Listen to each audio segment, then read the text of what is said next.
Stream is live. Welcome back. Welcome back. What do you mean welcome back? Indeed. It's been a few months, but we are finally back with a new campaign and ready to get going. Are you sure we could do another week? I mean, we could just call this whole thing off and just meet up next week. That's fine. Yeah, sure. Whatever. I think Chani would literally explode. Oh, she'd kill me. I can see Chani's already buying her ticket to come punch me in the face. Why would you say such a thing? Dare you?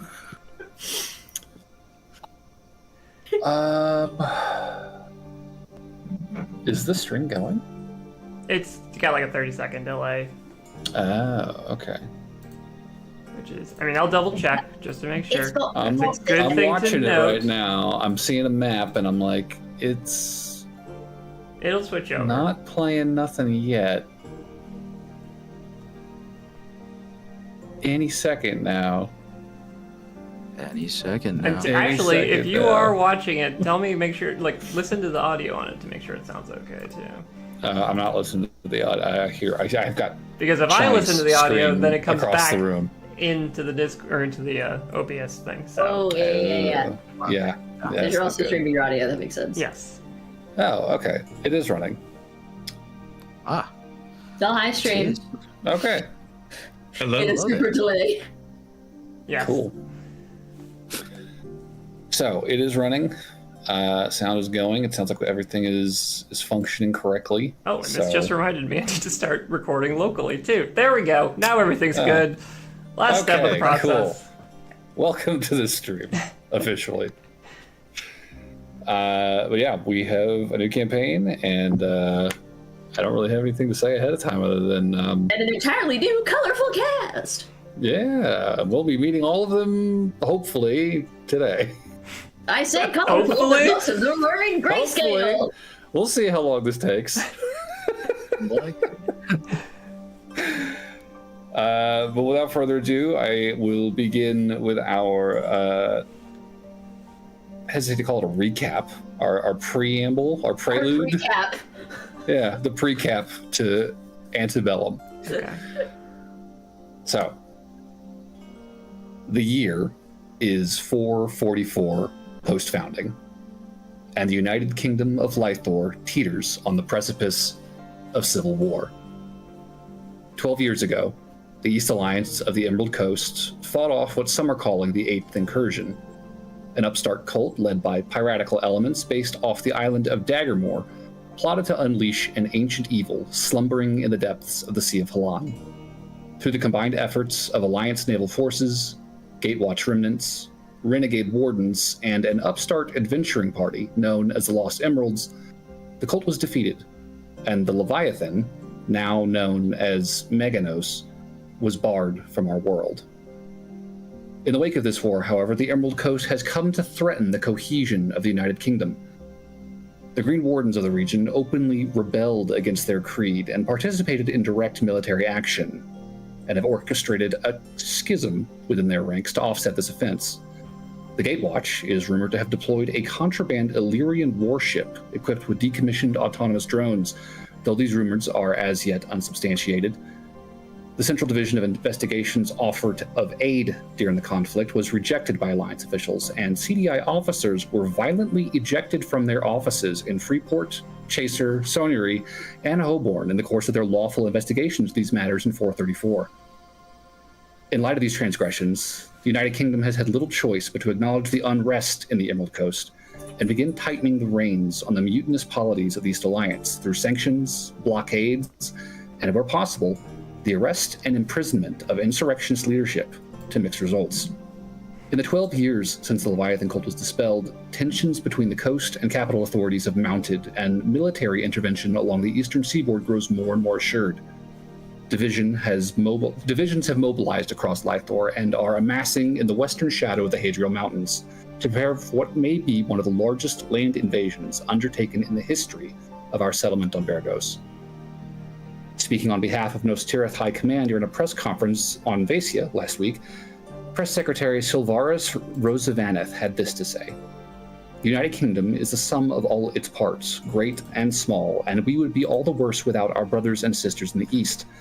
It is in the collective interest of all Lythori," continued on page 13a. A shrill whistle draws the innkeeper's attention from the 2-week-old copy of the Capital Times, and she shifts her focus to the kettle and teacups that she'd set out for the morning. Dire as it read, the specter of war held no candle to the biting cold outside. Even the headline, "Offensive Imminence, Ennegard forces amass in Meirlands," feels like it's happening a world away. For Clara Bennett, the only thing that truly occupies her thoughts this morning are the 6 folks still sleeping upstairs. They'll be eating coffee, breakfast, and a warm common room in an hour or two. And more pressingly, she suspects that one will have a very pressing errand first thing when she wakes up. For all the pageantry in the papers, Haydenvale remains the same quiet mountain town it's always been. The sky is still a brilliant blue. The scent of pine still hangs heavy over the river, and silent bastions of stone still stretch across every horizon, just like they always have. The most exciting thing to happen in weeks were the 5 strangers that came calling last night. 1 lone traveler, and then a party of 4. All of them armed, but all of them cold and in need of a place to bed down for the night. Clara finishes preparing the 2 cups and carries them and the ready plate of eggs and rashers to the bar, then proceeds to strum a taut string anchored against a column behind the counter. 3 stories overhead, a cluster of sheep's bells clatter above the bed of her daughter, rousing her from sleep. So to start this out, Sybil, if you wouldn't mind, could you tell us a little bit about yourself and where your head is at on this icy winter morning? Okay. Well, Sybil is probably very disheveled looking right now. I think that she had a little bit of a restless night last night. She had a lot on her mind. She is probably starting to get up, very nervous, putting everything on, getting ready for the day, knowing that it's going to be a cold one. She can probably feel a little bit of the cold coming through the wooden walls of the tavern. And Clara keeps a fire going all night, but it's still like seeping under the windows. Yes. Like it is icy. But Sybil does always like to look her best, so she is taking the time to put on her capelet, her blouse, her skirt, and tying her hair off into her big red bow. Okay. So, put together for the morning. The bells over your bed jingle periodically as you're getting ready. Okay. I imagine eventually, Yes, I once will. you're feeling put together, I will head downstairs. head downstairs. Okay. And when you do, you find Clara is sort of in and out of the kitchen and the common room. You can see the bar kind of spreading across the wall opposite the stairs. You can see the tables kind of fanning out across the open floor towards the front door on one side of the room, the stage on the other. And you can smell, burning firewood. You can smell hot, fresh coffee. You can smell pepper and eggs and that real nice, rich, greasy bacon smell. Like she put some effort into breakfast. Sure. You know she uses the good stuff when it's you two in the morning. Sure. She's been holding on to it. And you can see your plate and your coffee waiting for you at the bar. Okay. Good morning, Mom. Morning, dear. As she kind of, again, in and out of the kitchen, kind of getting more of the kind of the day's start set up at the bar. You can already see that there's sunlight coming in through the windows. You've been allowed the chance to sleep in a little bit today, which hasn't been too unusual. There has not been a lot of traffic at the inn, so you haven't had a lot of people staying overnight. It's mostly just been the night crowd that you guys have been contending with, mostly locals. Sure. But as she told you last night when you got in, you do have some boarders, and she would ask you as she comes back out, it's like, have you seen any sign of anybody else? Are they up, moving around? See anything? I didn't see anyone when I came down the stairs. I could have sworn I heard somebody leaving this morning, but I mean, I don't want to poke my head in anybody's rooms. Please sit down, eat. Of course. Do you need help with anything? You seem a little stressed. No, I'm just trying to get ahead of things. It's been a while since we've had guests, and I know you've got business this morning, so I figured... Sybil is already going through it very quickly. Oh yeah, scarfing that down. Slow down, you're gonna make yourself sick. Sorry, I need to get over to Amara's. No, I'm fully understand. Getting everything ready in preparation for you being out for the morning. But if you would, before you head over, do you think you could stop by the gate? Just whoever's on duty, if you could just ask them to keep an eye on things this morning. Sure, is there something going on? You see her kind of glance back upstairs before she kind of leans forward across the bar and just says, I'm hoping there won't be any trouble, but Well, we've got the two parties, right? One older gentleman and a group of 4. I'm not terribly worried about the one, but the 4... Just bad vibes, or? I'm not liking it, no.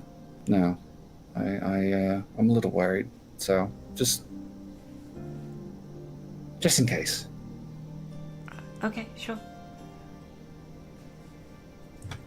Did, oh, 1 second. She pops back into the room as the kettle starts whistling again. She put on another thing. You hear that get pulled off of the stove and, more pouring sounds. Eventually she comes back out with a pretty decently sized dispenser that she just kind of hefts up onto the bar. Let that start steeping with the next pot in.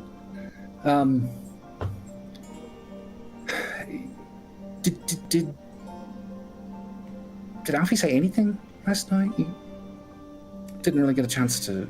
Not really. She looked very stressed and, well, she didn't say anything, but Sybil will take a small piece of paper out of her bag.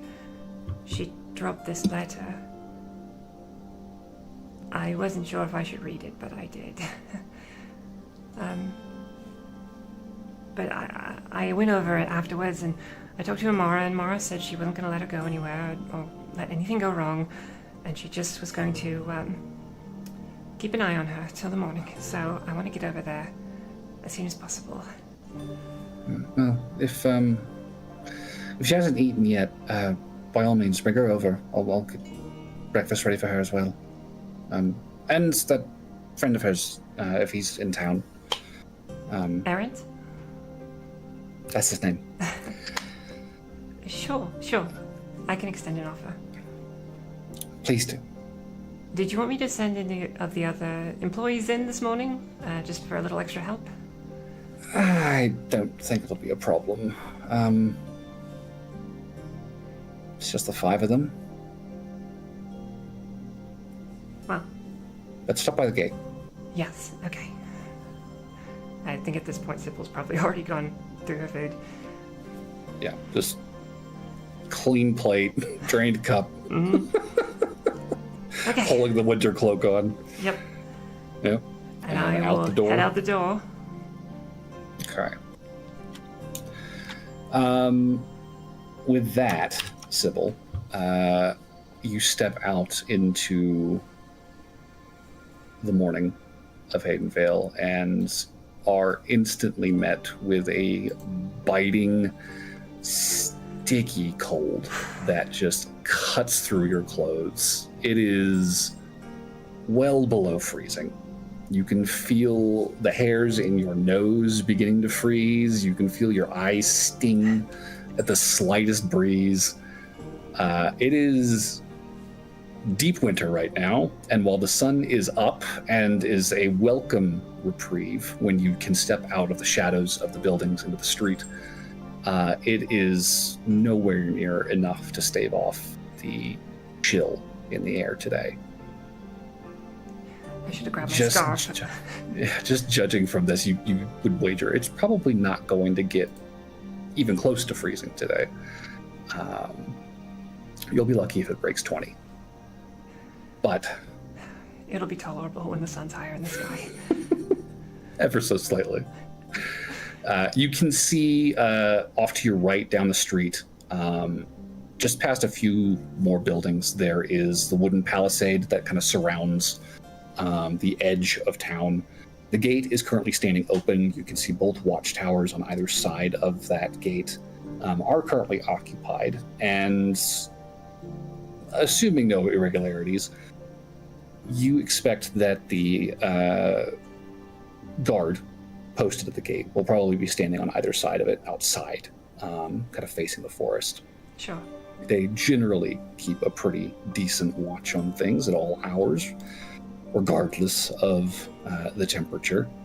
And as you start making your way down that direction, you can see, columns of smoke kind of rising up from the other side of the wall, where you expect there are probably campfires and braziers set up. Sure. Making your way through the gate. Yes, I will proceed onward and look for the guards. Sure. There is a group of like 4 men standing just outside the gates, just huddled around one of the fires. Thick brown fur coats pulled over. What you can hear, the kind of the muffled clatter of chainmail, spears just kind of leaning against their arms. One of them glances over at the movement. You can see him kind of breathing into his hands. Miss Bennett, good to see you. Good morning. Good morning. Cold one today. Damn cold. What brings you this way? You heading out? No, actually, I'm just here to ask a question. And remind me, DM, what did Clara want me specifically to ask about? Just keep an eye on things in town. If they could just watch the street. Okay, sure. From their post. Hey, small request. We had a few people come into Beacon of Hope last night that were maybe a little bit, I don't know, odd, suspicious. Clara is worried, and she was hoping. Yeah, we heard some folk came in yesterday night. Yes, they ended up staying at our place. Tracks. She requested that you keep an eye inside the town on the street as well. He kind of glances over his shoulder, kind of bending back to look down the street. Nobody's up. Like, the street is empty right now. But he looks down the street, looks to you, and says, we can keep an eye on things, but I can't imagine anybody's going to be getting up to anything in this weather. Tell you what, gentlemen, give me a sec. And he'll grab a hold of the brazier by one of the handles. One of the other guards will lift it with him, and they'll just kind of shuffle it very awkwardly off from kind of the little side spot they had melted out for themselves, and just kind of set it down almost like in the middle of the road in front of the gate. And they're like, there. Oh, you can see. Well, was that all? That was all. Thank you very much. Of course. Well, you have a good day then, Miss You Bennett. too. If I don't see you then, I'll see you tonight. Sure. Cool. I will keep moving. All right. And turning back, heading the opposite direction, you will be able to make your way deeper into Haydenvale, towards Amara's apothecary. As you do, across town, in another house, little off the beaten path, sort of on the edge of town, to the north, another kettle begins to whistle and continues to do so, unattended, until Athos, Reese, you both find yourselves waking and wondering, why is that still going? Athos, are you warming some water for tea? Didn't leave the tea on, did you? I didn't. Let me take it off. What the? Well, no sense in waiting in hot water. Yeah. Might as well. It's got hot water now. Waking up, you would find there is a kettle set on the stove with a couple of cups set out for you, underneath which you see a pair of envelopes. Ooh, fancy. One with your name, Reese, and one with your name, Athos. I'll open it up with my dagger. All right. While Athos is doing that, I'll start See looking what around. fan person wrote me another letter. Right. I'll call out Lynn's name and ask, Lynn? Lynn? Athos, have you seen Lynn this morning? The only thing I've seen is the inside of my eyes. This morning. Fair points. I can't argue with that. I've mostly seen the same. Yeah, I guess take a look at this letter. And as you crack open these envelopes, would you be able to tell us a little bit about yourselves? We'll start with Reese, since I'm still copying yours. No worries. So my name is Reese Venthier. I am a 22-year-old. I'm a young person, basically. My brain is a little scrambled right now, but rogue fighter multi-class, not quite fully multi-classed yet, but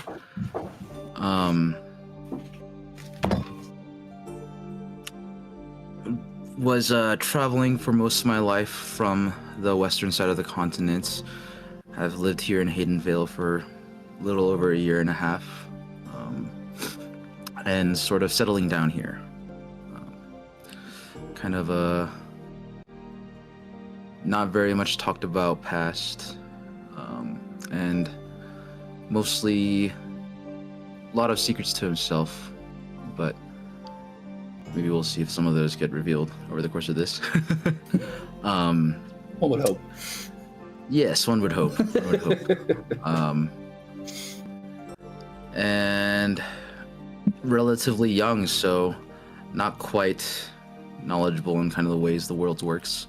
Still learning a lot of things, but has spent a lot of time reading books wherever he could, which in his travels and to the places his mentor slash adoptive parent took him was a lot of places with books. And also trained most of his life to be a skilled fighter, but also a little bit of a spy, knowing how to watch people's movements and track things and know the going-ons about town and whatnot. So, yeah. Speaking of said mentor, having called her name, you do not hear a reply. The house is quiet, except for the very faint crackle of wood inside the stove and the rustle of paper as Athos is going over his personal delivery. Yeah. So I think with a little bit of worry, I'll start opening my envelope and reading through this letter. And you'll have to forgive me because it slipped my mind to send these ahead of the campaign. But here we are. So while you read, Athos... means that they'll be equally actually surprised. Yes. That's true. Live reactions. Athos, if you could tell me a little bit about yourself. And by me, I mean everyone listening. I don't know why fans always try and write me letters, and I'll toss it in the fire. Anyways, I'm Athos. The full name is Athos Radiance Reverence Rubymantle. I hail from Asphodel, a small little tiefling sanctuary, I guess. Lived a good life.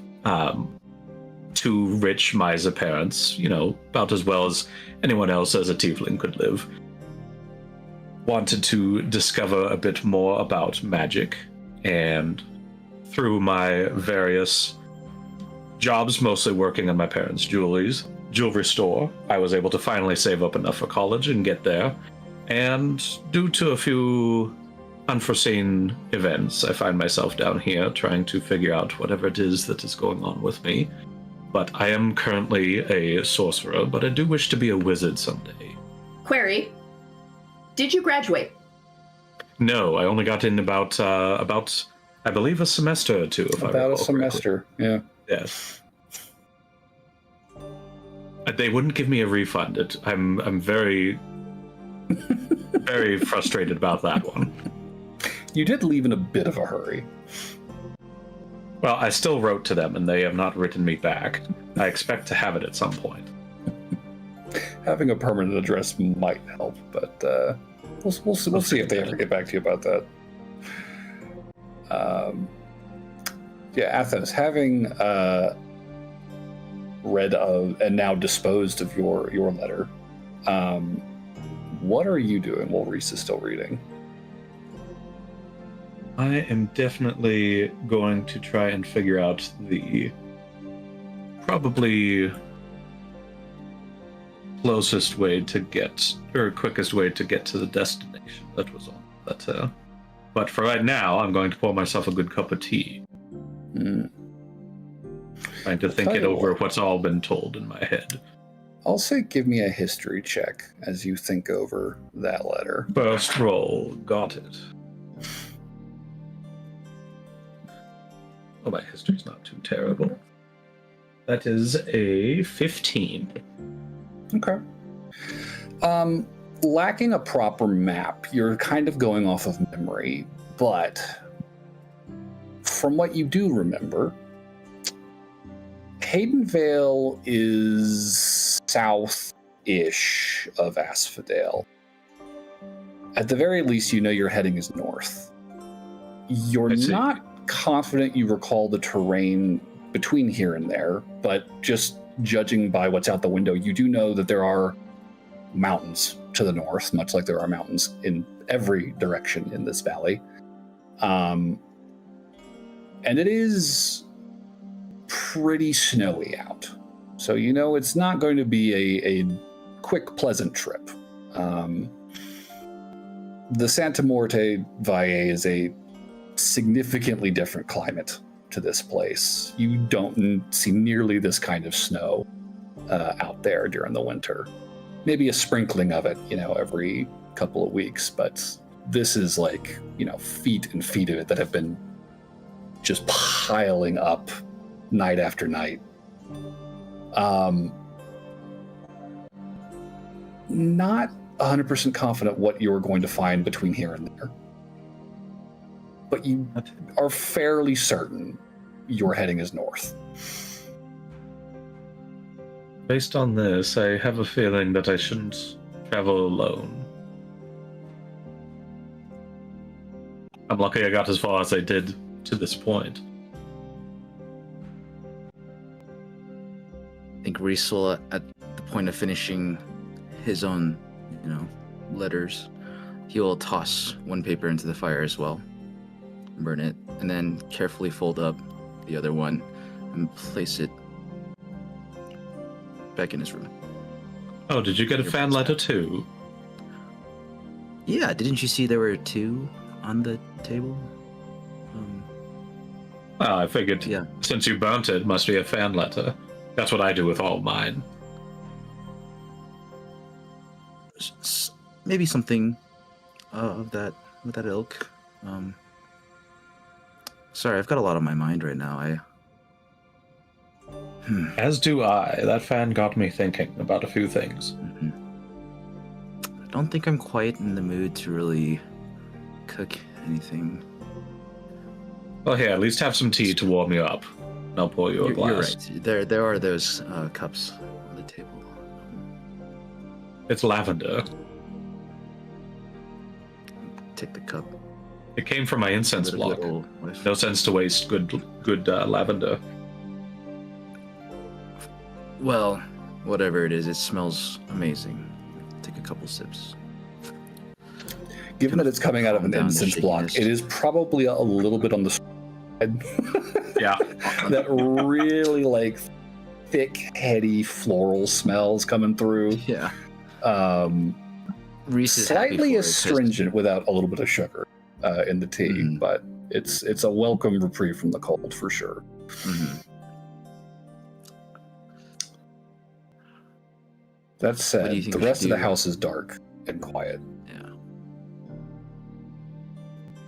I think I'm starting to get a little hungry. You could probably find someplace. I agree. Shall we go try and find somewhere? Maybe a tavern or something. Yeah, I think we should. Let's try seeing if the Beacon of Hope is. They probably have something already ready this early in the morning. It seems like it's pretty early.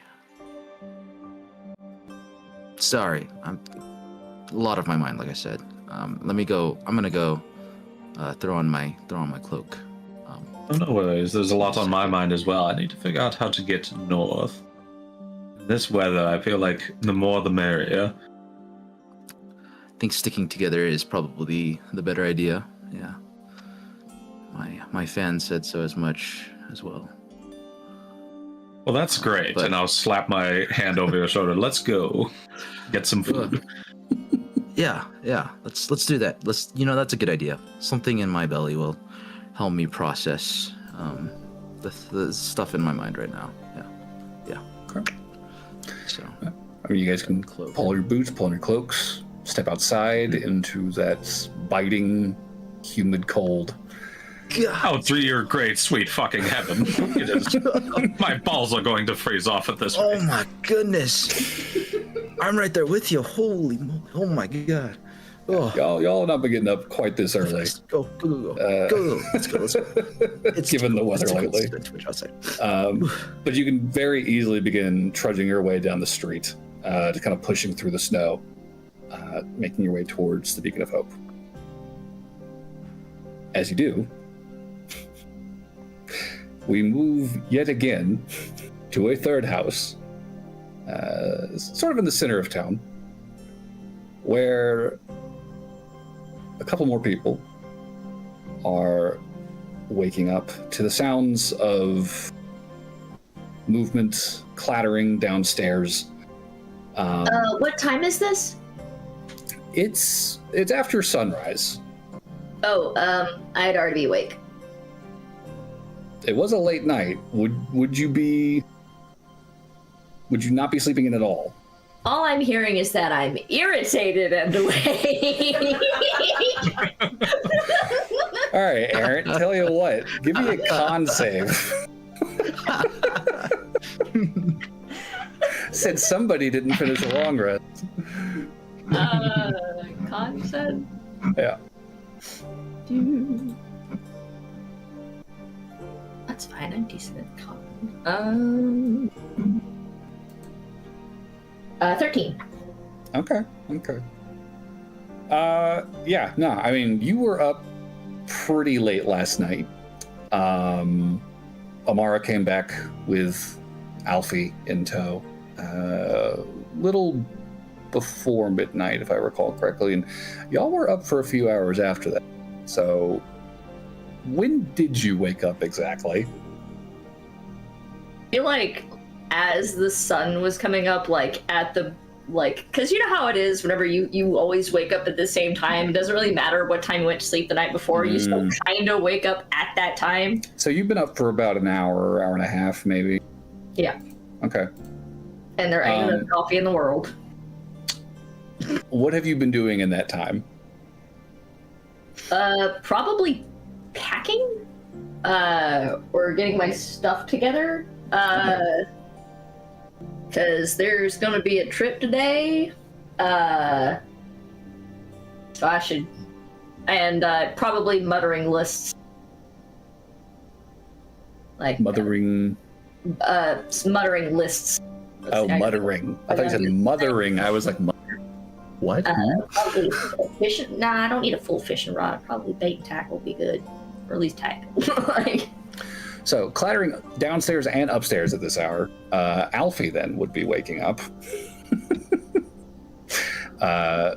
to the sounds of movement all throughout the house, and kind of coming to. Alfie, your arms are empty.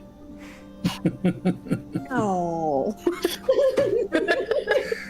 Coming to in the very small side bedroom, and you can definitely see kind of the shadow of your roommate, I guess, kind of passing back and forth across the door as he continues packing and muttering.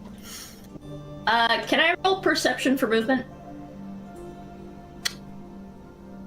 What's your passive? 17. Okay. It's really high. That is pretty high. I'll say this then. Alfie, Yes, I've got a Lauren Alfie, difference finally. what are you doing as you are gaining consciousness in the morning? What's going on in the bed? That's a question. I assume that's where you're at, unless you. Okay. No, she's on the bed. She would get up, like, probably sit up pretty groggily and just kind of be looking around. Then Okay. get out of bed. Yeah. All right. I'd say then, yeah, Aaron, you probably clock that without too much issue. If you try to climb out the window, I'm not locking the front door. What? You heard me. I don't know what you're talking about. I go change. She'll get out of the bed and be like, what are you? I don't actually know. I don't think she's even clocking what you're doing right now. I think she's just gonna be like, what? And then walk out the door. Did we have that conversation, or is that not canon? I assume part of that was had last night, but Well, whatever I y'all think want to talk about right now. The stuff from last night means. was true, but I don't know about. Gotcha. I didn't know where the cutoff point was. Yeah, so I think I don't know. We should have. All right. Well, Aaron will be packing either way, but I will save the window comment. Okay. Okay. Okay. Well, Alfie will just go into her room, get dressed, and reorganize her bag. Okay. And as you two are readying yourself in the morning, could you all tell us a bit about your characters to start this all off? Johnny, roll a d20. I claim highs.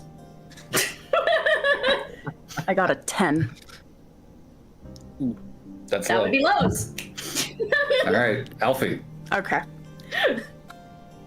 I'm Alfie Elmsong. I work at the apothecary under Amara. And I want to leave Haydenvale very, very badly. Okay, very succinct. Young elven woman. Oh, big sorry. hair. Don't worry, I also kind of skipped that step. Okay. Hey, we heard about the Caitlin and the ribbon at least. Yeah. Okay. Alfie There's art has on the street. like a short pink bob, I guess. Cut hair. Yeah. She's it's a young. a lot better looking than it was last night, for sure. Yes, 100%. Yeah. The only three people saw that. She is very small. She's like 5'3". She's underweight. Recent. And she yeah.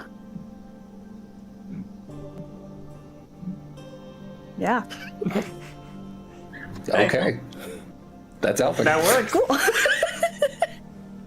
We got that sorted.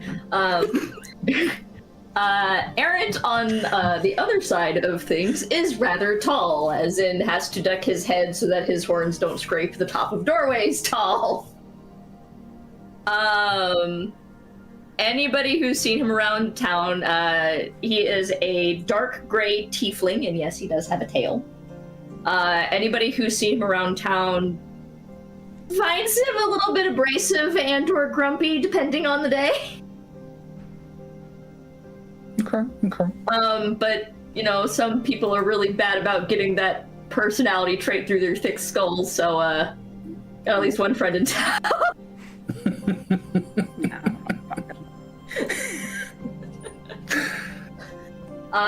He's got two long straight horns, and one of them is broken about halfway through. And he usually looks like he's probably made his clothes himself, but he is rather good at it. And he usually carries a staff. Okay. Very succinct.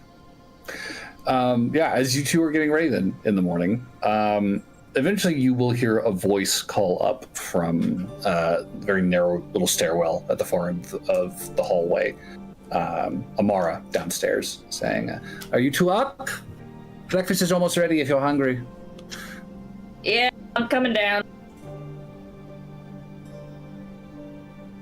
Aaron will descend stairs with a backpack, which he will put by the door. Okay. And literally as you're setting that bag down, you hear a Hello? knock at the door. No! The picture! No! We're not gonna get it. Wait, give us a second. That was so soon. I run very quickly. Oh, okay. Here we go. Come on, Planet, let us have this. Come on. No knock on the door. You have 10 minutes. No offense, Sybil, we love you. You have 10 minutes. All right, Alfie, wake up. She's running down the stairs. Just kidding. No, she comes down the stairs with her bag in tow. You ready to go? I'm going, yes. What are you talking about? Wait, what? We're going to my place, and then we're going to wherever you need to go. I don't know where. No, you're not coming with me. I'm going maybe with Sybil. Yeah. Nobody's going anywhere without eating first. What are you doing? I'm not hungry. She would briefly say to Amara.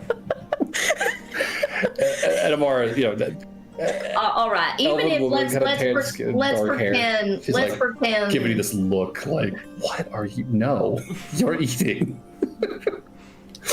Now let's pretend for 2 seconds that you're going by yourself or with your friend. You're gonna go on an empty stomach. That's a fucking terrible idea. I feel like she'll shake her bag and you'll hear a lot of jars. Jingle. Yeah, that ain't breakfast. You never say no to free food before you travel. I have like lots of food. Well, I'm no, fine. sorry. That's rule 2 after don't talk to shady shit.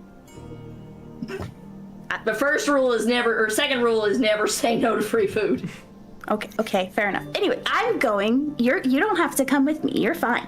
Okay. Yeah, if you think I'm letting you go by yourself with just your friend, that ain't happening. Y'all are gonna get jumped within a week. No, I have a knife, and she'll pull out her little dagger. You call that a knife? It's a dagger. It's scary. She'll point it at him.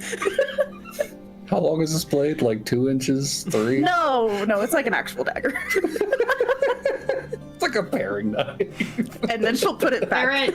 Aaron will look at you, raises like, and then just point at his horns, which are probably about as long as your knife. Probably longer. Well, what are you gonna do? Ram someone like a cow or something? That's stupid. That's how you break your other horn. Nah, that's how you break your neck. You're gonna tell me to get it right. Well, you're. I'm going. You're not coming with me. Right. Stay here. No. No. First, you're gonna eat breakfast. Then we're gonna go. I'm not hungry. All right, fine. That's fine. He puts on his bag and he walks straight at you. Get away from me. What are you doing? Go away. Come on. No. Are we doing contested rolls or are we gonna hold the ones we used? We'll just hold the ones we used. Aaron picks her up. Okay. Put me down! All right. You're not coming with me. Yeah, you have 2 options. Either you stay up there and we go by my place after we go get your friend to pick up stuff so I can travel with y'all, or you can keep screaming and get me arrested and then have that on your conscience. I'm here now. Alfie's still pounding on your back. Aaron opens the front door. She'll bite your shoulder. Aaron does not give a shit. What do I open the door to see? Mara, help me! Who's at the door? It's Sybil. I feel like you'll see Tell her there's Alfie's breakfast. hair hanging down and she's peeking. Looks over there, Sybil. There's breakfast. Good morning, Aaron. And Alfie, hello. Alfie will have tucked down to look underneath Aaron's elbow, and she's like, "Tell him to put me down." Aaron, I think she might want to be put down. I'm fully aware of what she wants. She's made that very clear. I will bite you again.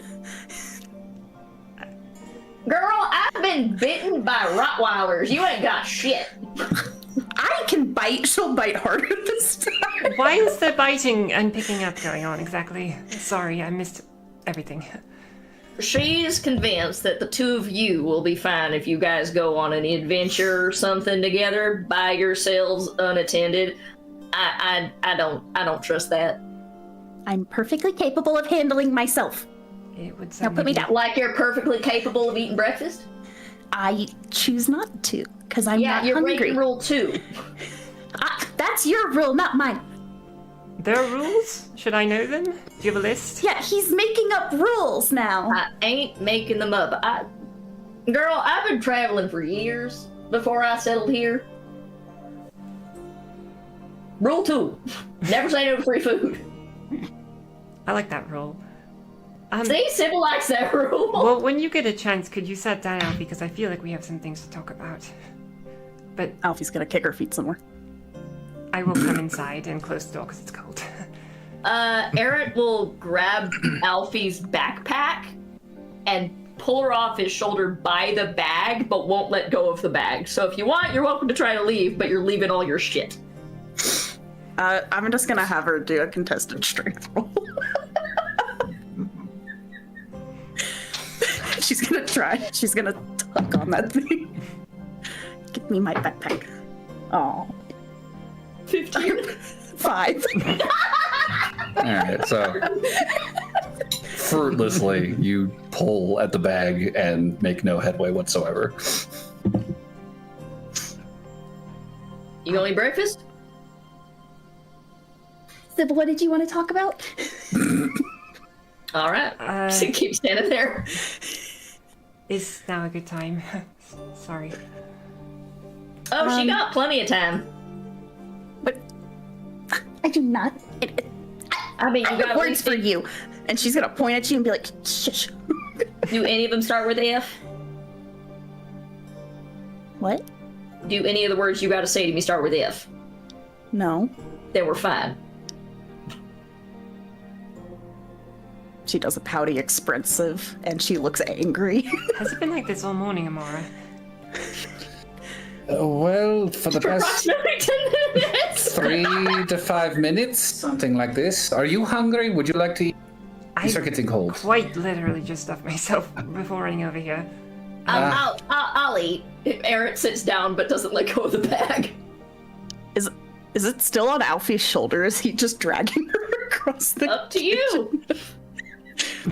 Honestly, I'm gonna say yes because I think that's funny.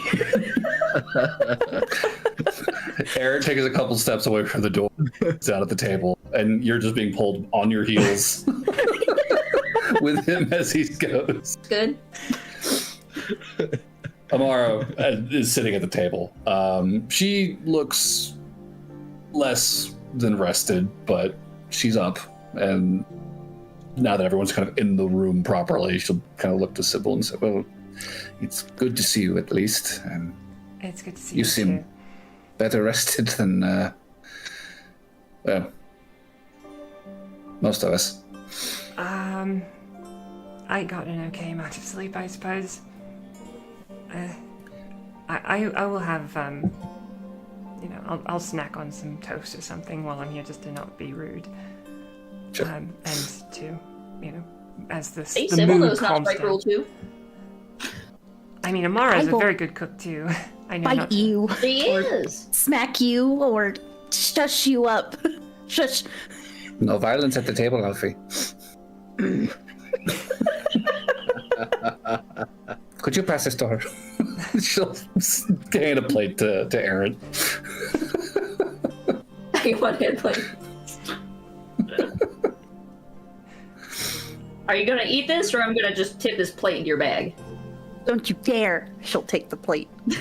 I'll tip it on your face. And I'll eat it, because I know rule 2.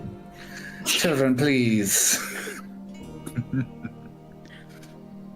And keep in mind, I got a backup plate, so if you tilt that on my face, that one's going straight in your bag.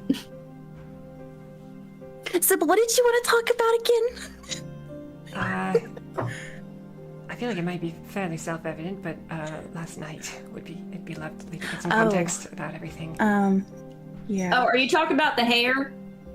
Well, I was actually going to comment on that. It looks like you've touched it Yeah, up. she lost a bit. It looks very good, though. I mean, I loved your long hair, but your short hair looks very good too. Yeah, you should be grateful I didn't just have you shave it. Shave my no. That's what happens when you. That's what's supposed to happen whenever you lose that kind of bet. But I was nice. Alfie is looking at Aaron very confused. She's like, what?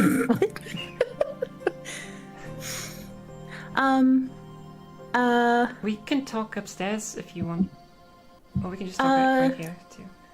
Sure, let's talk upstairs. And she'll try again to pull the backpack. Nah. 7. And then she'll take it off and walk with Sybil upstairs. All right, guess she does want to talk about it. All right. At least she's not going anywhere without her things. Yeah. I feel like Joke's on you. Alfie runs out the window. No. You have your stuff. I know. Aaron will go through Alfie's bag and take out whatever she keeps mushrooms in and move it to his. You brilliant bastard. I am. Which mushrooms? There's 2 bags of mushrooms. Both All of them. starting out so aggressive. Eat wisely. Oh, I'm not planning on eating them. Okay. Well, you're upstairs with Yep. Sybil now. Hi, Sybil. Hi, Alfie. I will say, Sybil, today you will notice a small bruise on Alfie's cheek. Oh. Very light. I feel like I have 1,000 questions. What happened? Can you share anything? You seemed really, really distraught last night. I think the mood she had kind of like flickers for a moment, and then she tries to like keep up her I'm okay thing, and she's like, I don't know if I want to talk about it that much. But it wasn't it happened. But I just want to leave, and I was originally just gonna go by myself, but I want you to come with me if you're still willing to. Absolutely, I am. Sybil will reach into her bag and she'll pull out the letter you dropped. I read this. I'm sorry if I wasn't supposed to, but I would have kicked myself if I'd not read it and needed to. And she'll hand it back to you. Just... Go ahead. Or I think Alfie would look a little like fearful at that letter and then back at you, and she'd just be like, I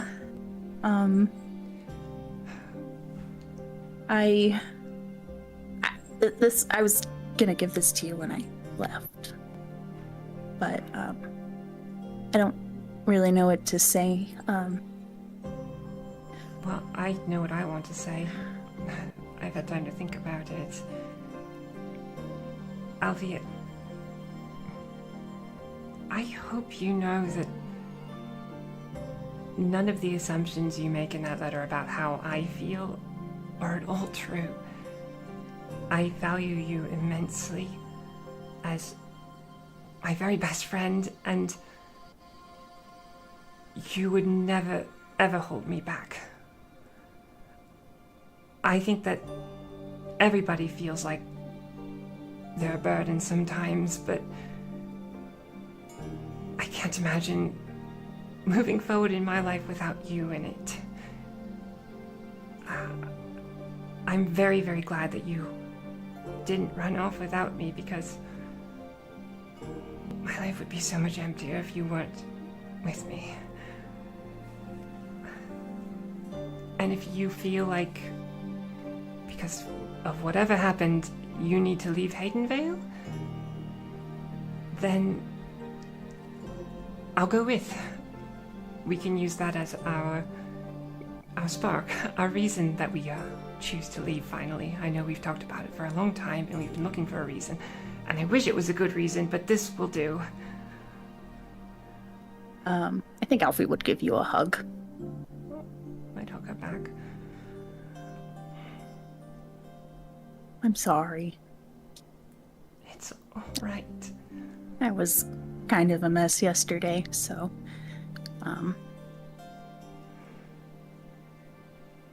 you know, my dad, he doesn't care about me at all. And, I know that now. So, I'm ready to go. If I can be totally honest, I had a feeling it might have had something to do with your dad. Yeah. Have you brought this up with, you know, in the woods? I think she'd actually come off a little sharp. She'd be like, no, I can't, talk about him. Like, you would see her start, like, shaking and stuff again. Okay. I think Sybil kind of moves back, acknowledging that, that's a very sore topic. Okay. Well, sorry to bring it up. I just had to ask. It's not your fault. Yesterday was bad. It was really bad. And I just want to leave and get out of here. Sybil looks nervous, but she nods. Okay. Then, I have something to do today. I can start packing. Okay. Okay, I'll give you one more hug. I'll tell you, later. Okay, later. I'm very glad you stuck around. And I really do like the hair. It's a change, but it looks very good. You know, she'll kind of touch it a little nervously. It's Do really you get light. that weird feeling that happens right after you cut your hair where she keeps thinking your hand's gonna go further than it actually does? Yeah. Ugh, I hate that. Ugh. Yeah, and it's also really light because she had really long hair. You really do. She's like, it's really, it feels like there's nothing on my head anymore. Yeah, probably a big weight off your shoulders, literally. Yeah, just a little bit. Okay, well, then maybe I'll get moving back to the Beacon of Hope and, update my mom. She was a little worried about you too. I won't share anything specific if you don't want me to, but I'll tell her you're okay. Okay. Okay. You should really, really have some breakfast. Amara is a very good cook, but you know that. Yeah. Okay. I'll see. I feel a little nauseous this morning, so. Sure. Alright, I'll start heading back downstairs. Okay. Yeah. Downstairs, I think Amara is just at the table with Erin, finishing her meal. Probably hasn't said a ton other than probably checking in with Erin. Just, did anything else happen after I left the two of you? Not really. She didn't talk too much, and she didn't really seem to want to talk about it too much, and I mostly let it be. I'm sorry. I guess this means that after this, you're not going to have mushrooms for a while. Well, that's You'll be okay? pretty par for the course this time of year, but spring will be a little busier for me. Yeah, I'll see if I can get some of the local boys to help out. Well, if you like, I can, you got, one of the maps. I can point you out to some of the places that are pretty prolific. Like, Aaron doesn't know that where stuff grows a lot up close to my place. Well, here, she'll rummage around a cabinet, pull out like a pen and ink and some paper. Aaron will draw a rather rudimentary looking map, but with little like X's, and then just be like, yeah, this one's basil, that one's got hemlock, like, and he'll point at the X's and explain. Yeah, I feel like a couple of the ones closer to town. Yeah, but oh no, that's good to know. I didn't realize there was one that close. Yeah, he'll keep all the stuff that's like closer to his house to under the vest, but Sure. he'll point out the stuff that's like half a day's travel. Halfway, fucking, I think. Sybil, make your way back downstairs. Sure. Alfie will find her bag next to the door. Alfie will go to the table and sit down and eat like 2 or 3 bites of food. All right. Amara's giving you a very pointed look as you like put the fork down.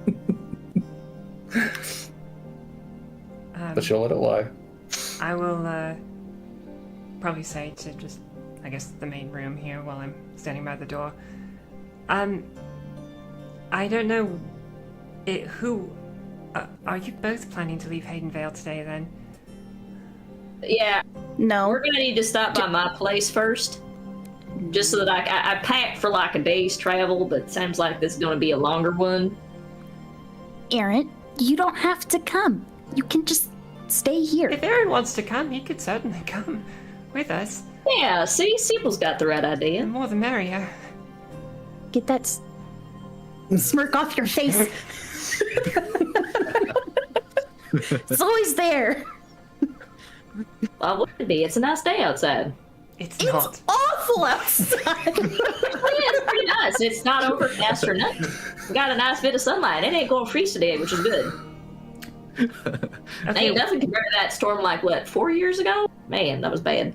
Hey, Aaron, look over there. There's something really cool in that corner you should go look at. Why am I looking in the corner? I hid a little surprise over there for you. All right, well, I guess I'll take my bag with me. Okay.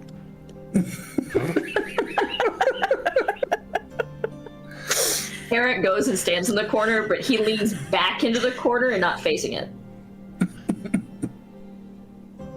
Come on, so let's go.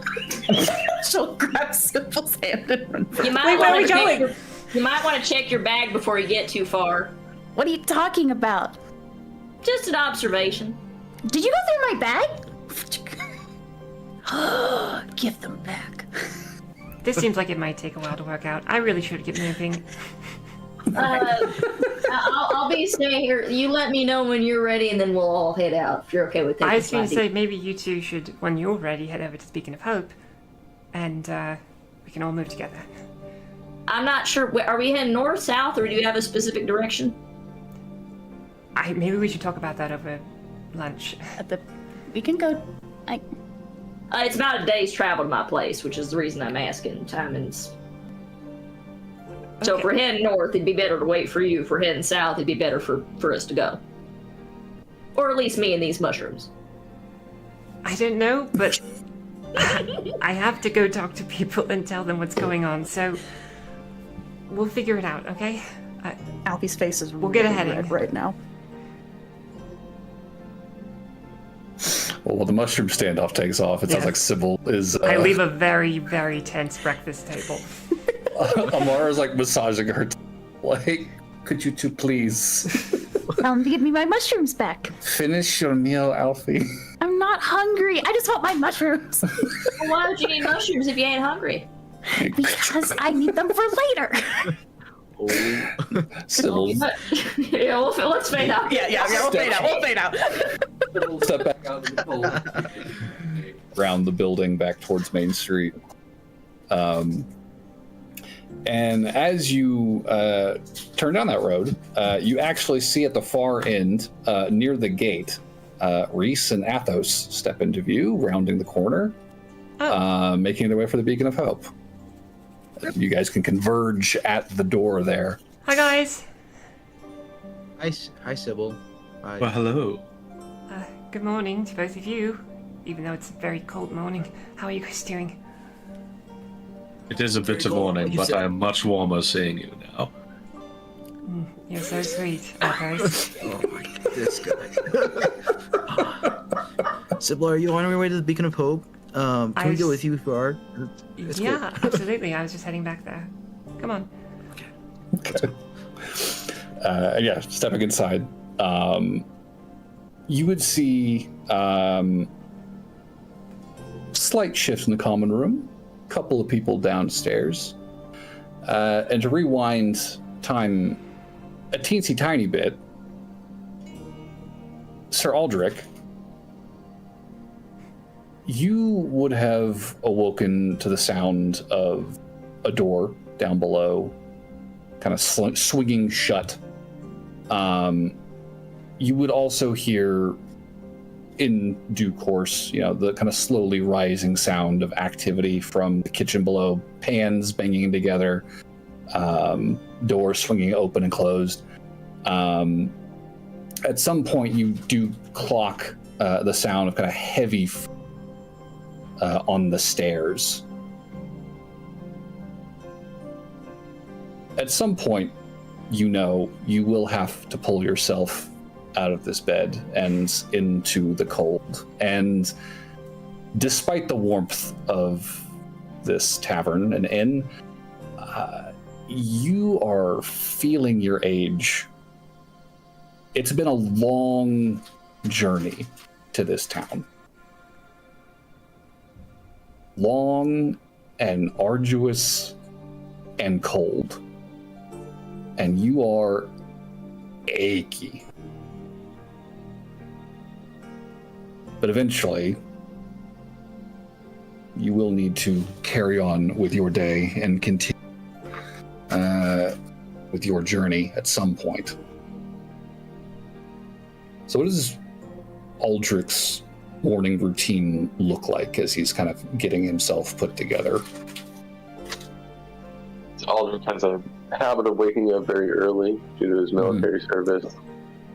But he's, as you said, very achy because it's cold outside. He's very old. So it takes him a while to get out of bed. And then he's going to have his morning prayer.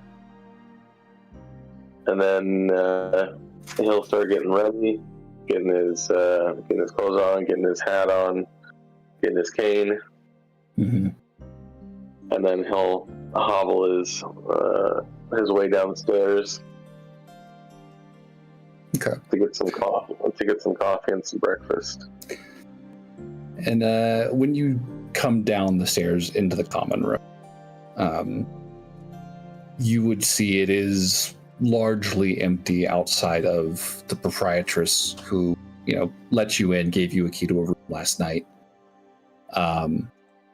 She would see you coming down the stairs immediately and very quickly just sat down messing with and kind of scurry out from around the counter and say, "Oh, sir, I'm so sorry. I didn't realize you were up. Do you need any help?" As she's kind of offering her hand to help you down the stairs. No, just some coffee for me, ma'am. Of course. Aldrich, wasn't it? Yes, ma'am. Yes, well, morning to you, Aldrich. It's certainly a cold one. I'll have that coffee for you. Hurry back behind the counter and get you a cup poured, set that down for you. And are you going to be wanting any breakfast this morning? I'll just take something light, some toast or something. We can do that. She'll get that ready for you. You know, I think, that this town is not your primary destination. The last real solid lead you had indicated that a town called Marble Butte, somewhere to the north, was the last place your daughter had been seen. Your granddaughter, excuse me,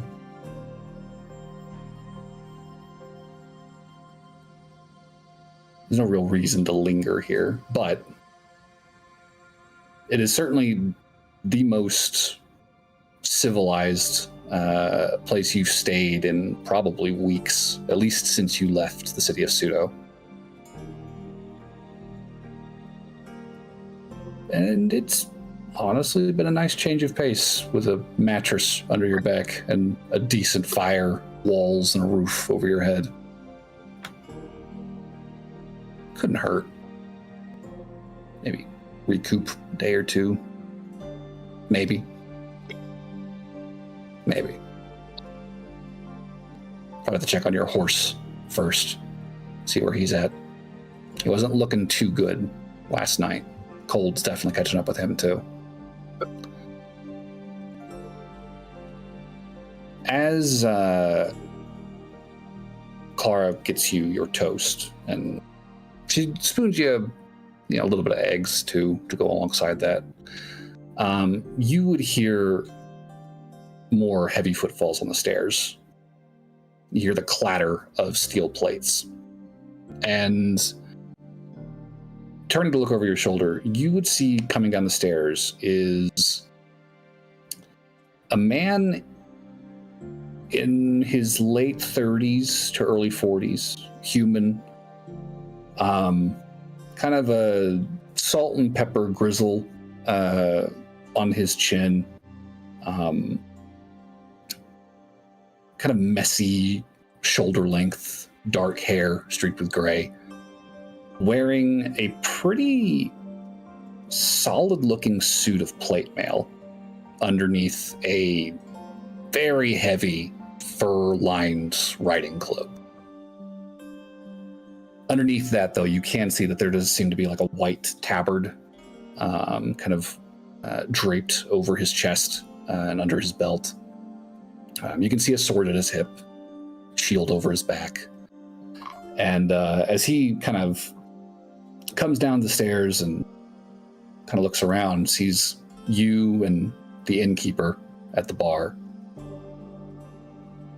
he kind of gives this half-cocked smile, gives you both a small wave, and ambles over towards and says, "Well, I heard we had another guest. Morning, old-timer." He'll extend a hand. Aldrich will look at him out of the corner of his eye while sipping on his coffee. And then he'll raise his hand and shake his hand and, "Good morning, young'un." Calver is the name. Calver Crowley. Good to meet you. I'm Aldrich. Oh, Mr. Aldrich. I hope you slept well. Yeah, my fellow certainly did. Thank you again very much, Miss Bennett. You were an absolute saint taking us in at that hour. And you can see Clara, who is, pouring this man a cup and looks like she's getting ready to, spoon him some breakfast too. You can definitely see her expression has kind of shifted. There's definitely a coolness to her demeanor now. The warmth of her welcome to you this morning has totally evaporated as she's kind of gauging this individual. And she does momentarily kind of glance at you and then back to your new compatriot at the bar. She just kind of nods and says, "Well, Mr. Crowley, we're happy to help anyone in need of room and board, especially this time of year. It's not exactly hospitable out there on the road." And Calver goes on. He says, "No, absolutely not. Really, quite grateful, truly." She goes on to ask, "Might I ask,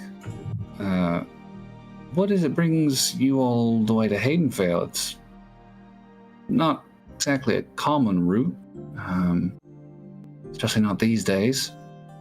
And Calver says, "Well, me and the boys are outranging, as it were. We've got some business in the area, but figured it'd be wise at least to span our hunt out a bit, see if we can't drum up some game nearby. But I must say, picking's been pretty dry since we started moving east this way. Maybe well time we started turning back. Says, oh, well, where would you be heading back to then? I said, well, we've got a little place just north of Sherry. Not just north, I should say, which it's a decent distance, but we've got ourselves a camp out that way. We've been building up. You guys had a lot of luck out here, hunting-wise. She says, well, I'm not much of a hunter myself, sir. And the conversation starts to kind of drift as this man happily takes some coffee and some breakfast. And at that point, you would see the door to the tavern open and a trio of young people, a young woman in glasses, a young elvish man, dark hair, and a tiefling fellow with kind of sleeked black or blonde hair and kind of purple tinge to his horns step in the door. And at that, you see Calver kind of glance to the door and pause as he kind of registers the newcomer. And Clara immediately turns to you, Sybil, and says, Sybil, good to see you.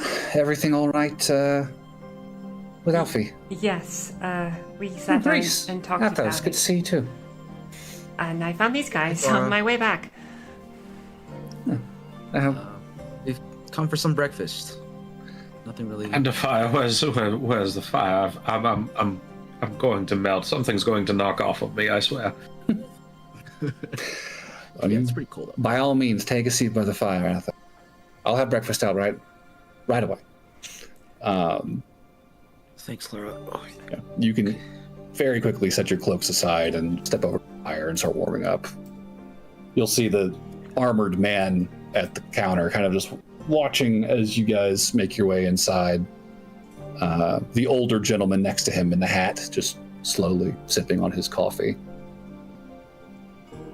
How have things been here? Well, Mr. Aldrich is awake, which is good to see, and Mr. Calver, Crowley here, also up. Will your compatriots be joining us for breakfast, Mr. Crowley? And Calver just kind of shakes his head and says, no, I think they beat me awake. Might have gone into town for supplies, more than likely. Morning, Miss Sybil, was it? Hi, yes. Nice to meet you, Mr. Yeah. I'm sorry, I didn't catch your name. Calver Crowley. He'll extend a hand. Calver Crowley. Good to meet you. Thank you for staying here with us. Yeah, you have a lovely establishment here. Thank you. We've worked very hard on it. And who is our other patron here this morning? As I look to Clara. Well, this is Mr. Aldrich. Mr. Aldrich. Good to meet you, sir. I'll just go look over at Sybil, and he'll get a more gentle look on his face, and I'll say, how do you do, youngin'? I am doing pretty well now, except for the fact that it's very, very cold. Definitely, everybody bundle up before you go out. It's bad out there this morning. Absolutely.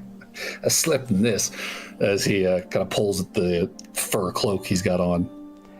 I think Sybil will probably see that, Clara is busy, doing whatever she's doing at the counter and just naturally head back and start running some dishes while we wait for breakfast to come out for Reese and Athos. Okay. I think while you two are in the kitchen, Clara would definitely just kind of lean into you quietly and say, so that one with the big cloak and the sword, that's one of them. Did the town watch say they'd be around? Well, they said they'd keep an extra eye out. So. Okay, that's good. Anything in particular that I should keep an eye on? No. He seems pretty normal to me, but I don't like him. well, you have a better sense for these things than I do. I'll be careful. She'll just give you a squeeze on the shoulder and hand you a couple plates to bring to your friends. I'll head out there to the table. Calvert just kind of watching while everybody kind of moves around the room. And he'll kind of lean into Aldrich and just ask, do you do a lot of hunting, Mr. Aldrich? Of a type. Of a type? What's that supposed to mean exactly? I don't hunt animals. Really now?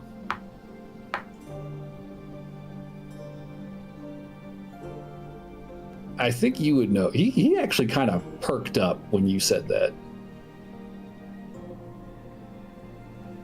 So what exactly is it that you do hunt, sir? I might be so bold as to ask.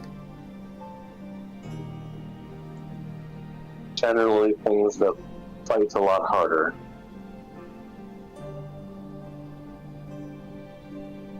You hunt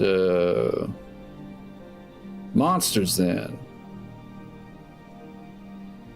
Among other things. Sybil's ear perks up when she hears that.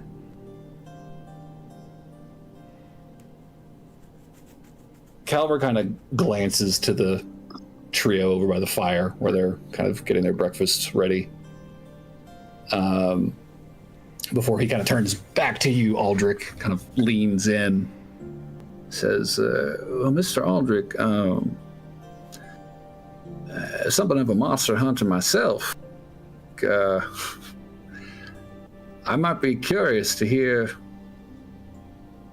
a little more detail about your exploits. Honestly, I think the fellas would probably be curious to hear as well. I've been doing this since before you were born. Does it pay well? It depends on who you're doing it for. Calvert kind of looks back to you at this say that. Just rubbing my hands over the fire. Say, oh, I've never been much for money myself. Shame. I'm sure. He's just kind of looking you up and down. Do you? I think Reese this whole time is kind of just absent-mindedly thinking and eating the food slowly. Nice little, oh, thanks, Sybil. This looks good. Tell Clara, Sure. thanks. Oh, don't thank me, thank Clara. She's the one who prepared all this morning. Yeah. Are you feeling a little Quiet better, down both of you? Lost that thought. You both seem a touch distracted this morning. Well, Yes, Lynn I got wasn't. to. You go ahead. Yeah, Lynn's not home. Seems like she's left. Where'd you go? She didn't say, but in the letter she wrote me, she said she's gonna be gone a while. Oh, So yeah. she's like gone for a while. The way she put it, yeah, seems like she's gonna be in a place that I can't really, I can't follow. and gone. Yeah, for a while. Can you not follow because you don't know where it is, or is because you can't make it where she's going? I'm assuming a little bit of both. Just knowing Lynn, I think both are accurate. Has she ever done this before? No, this is a first. Oh, It's a first. are you okay? Yeah, I just got a lot of stuff to think about. Just got a lot on my mind right now. But I'll be okay. Thanks, Sybil. I'll be okay. Okay. Let me Turn know back if you to want to talk about me. anything. For what it's worth, I have a lot Yeah, on my yeah. mind this morning too. Mm. Had kind of a scary run-in with Alfie last night. She was very distraught. I talked to her this morning, and she's doing better, but she wants to leave Haydenvale. I think maybe Coffee wants to leave Haydenvale? like leave. That doesn't- leave. Doesn't sound like her. Well, she and I have talked about the idea of leaving for a while now, and we haven't really had a good excuse.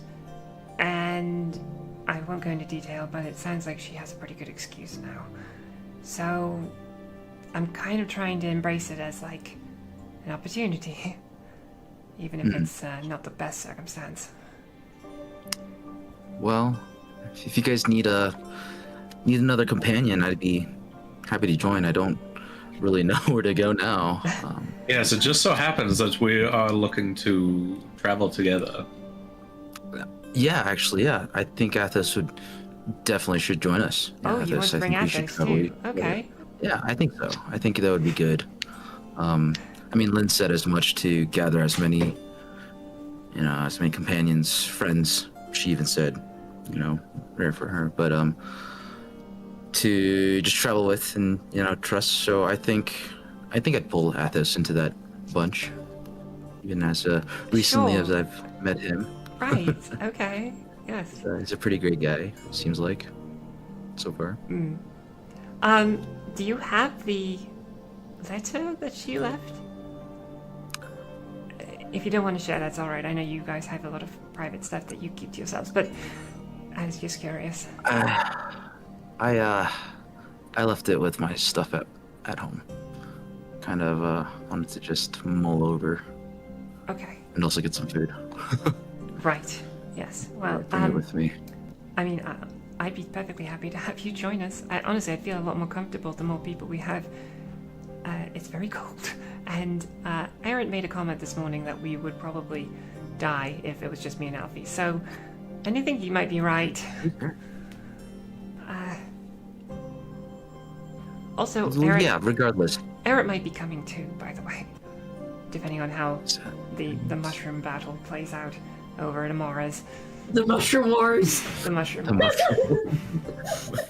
Mushroom, huh? Who's Aaron? Who? I guess I'll meet him. Oh, you know yeah, what, strength in Aaron? numbers. Right. Strength Well, in hopefully numbers. they'll head over here at some point today. I don't know when, but that reminds me, I need to talk to Clara, and I maybe need to do some packing. Once this mushroom battle is over, right, Sybil? That's what you Right. said. I believe It'll that's make what you more said. sense, I promise. Okay, alright. Yeah, I think Reese will turn over to Athos and be like, yeah, I think we should probably stick together, Athos. Lynn Do told you me think as that would much be in the letter. best? Yeah, I think look out for each other, as it were. Okay. And then just turn back to his food and start eating. A little bit more purpose now.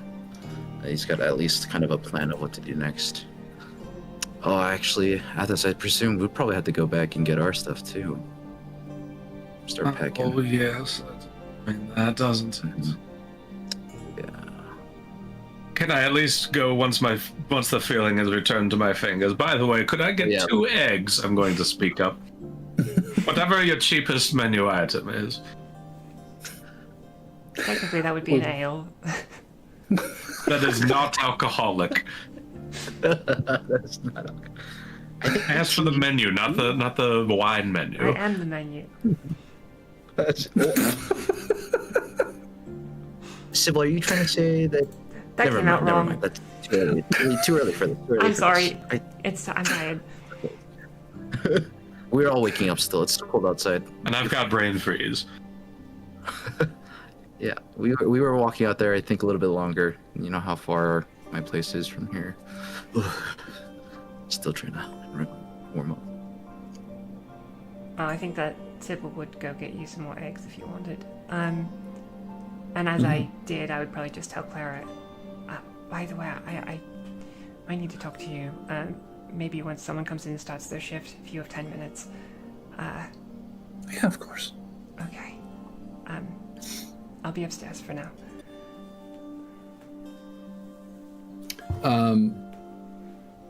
As this is going on,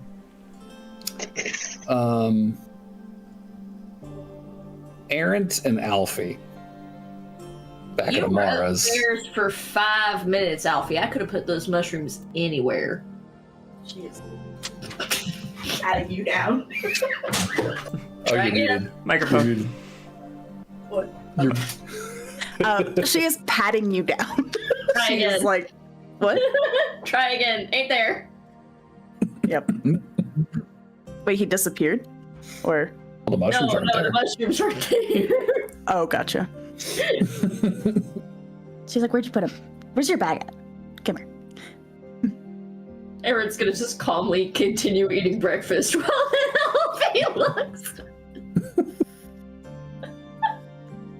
It's gotta be here somewhere.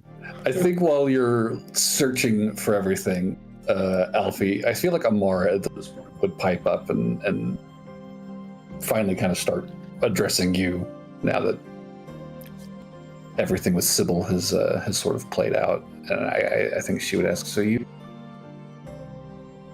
you're serious about leaving town? Yes. Yeah. I think I need to go.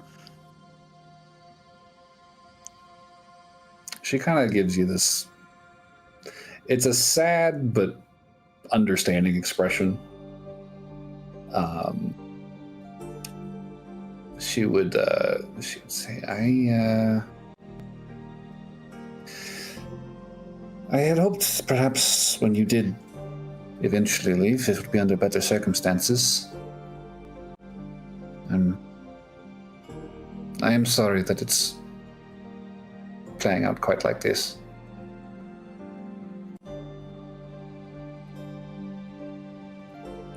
I'll miss you. But I'll come back to visit.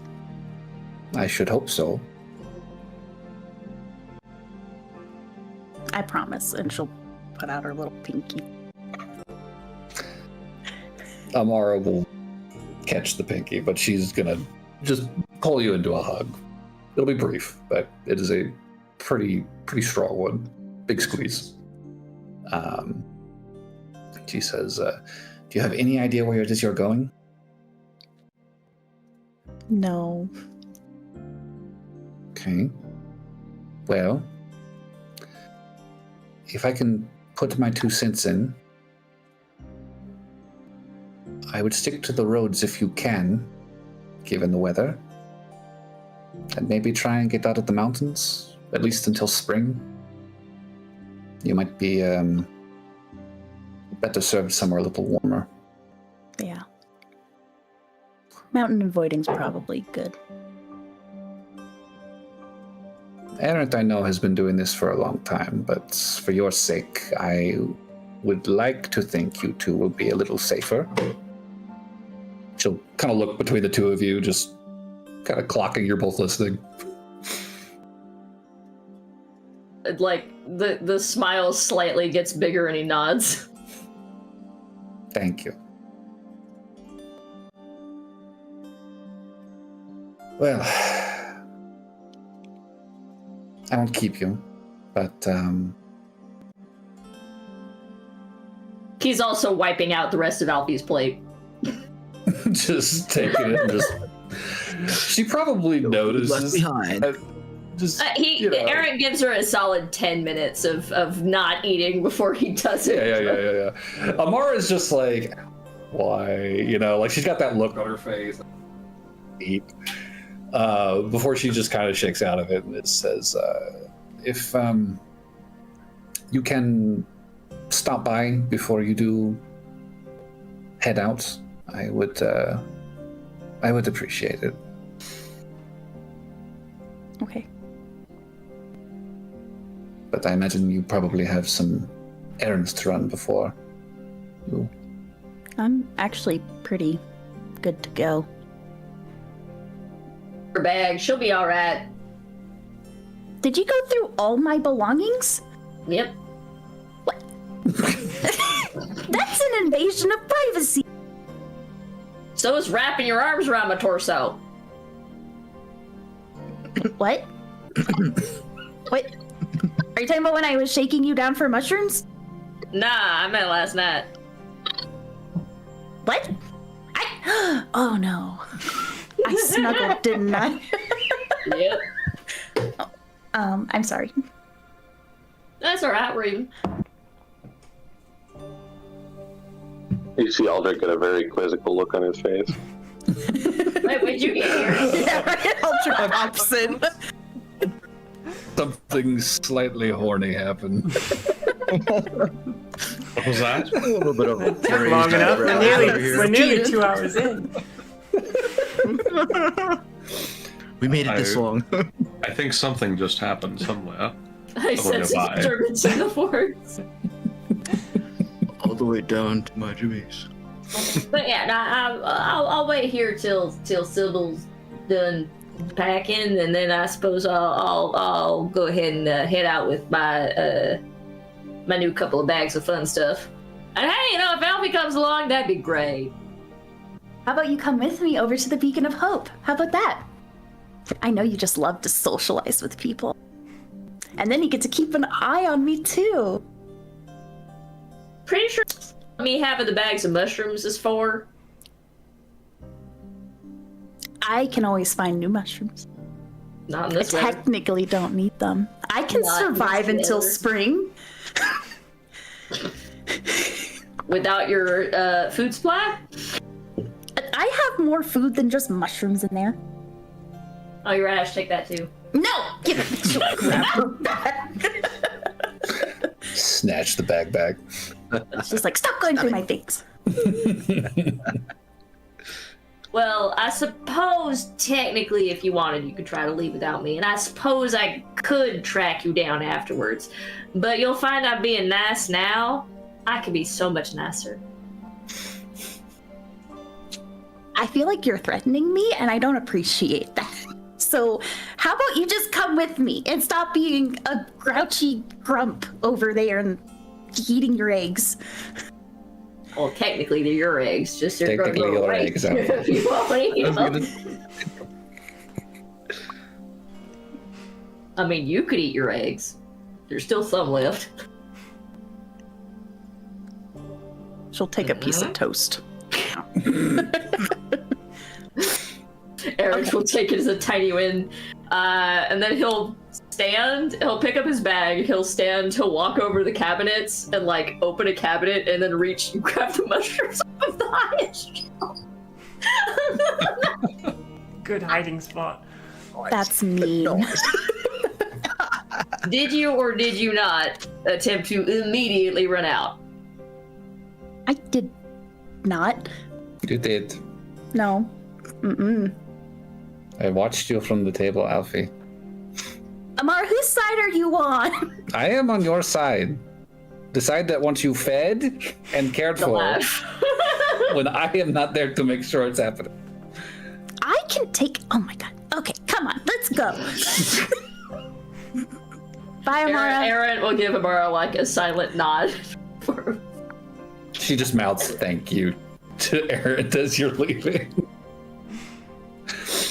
Okay. As you guys are stepping out of Amara's house and, kind of rounding the structure and making your way to Main Street, you would clock something unusual up ahead. just a few houses up the street, kind of stepping out from between a couple of them on the left side of the road, heading towards the Beacon of Hope. You see a trio of armored individuals, strangers. You do not recognize these men. Heavy cloaks over their shoulders. You can see swords kind of hanging from their waist, kind of protruding out the back of the cloak, and kind of lifting the hem in that very characteristic fashion. And you can, even at this distance, kind of hear the clatter of armor. And in between them, just kind of barely visible between kind of their bulk, you can see what looks like a fourth individual kind of moving kind of in their midst. They are kind of pretty closely pressed together, and it's hard to make out details because this individual does seem to head shorter than them. But you do see what looks like the curl of a horn visible over one of their shoulders. And they are striding pretty purposefully, towards the small stables built up against the side of the Beacon of Hope. I think Alfie would look at that and be like, that doesn't look good, does it?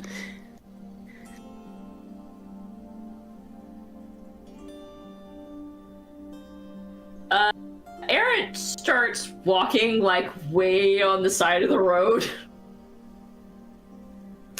Left side or right side? Because you guys would basically be coming on the right side, like turning a corner onto this road on the right side of the road and seeing them cross from left to right. Left side. I'm doing the be on the opposite side of the road from whatever is happening scenario. Gotcha.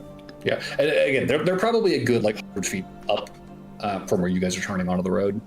Alfie will also feel like Aaron's hand on her bag, just like pulling her in the direction. Not hard, just I'm going this way, you should go with me. But what if that person needs help? Why would... What? They look... That's weird looking. As the group makes their way to the doors of the stables, one of them will break off and make for the door of the Beacon of Hope.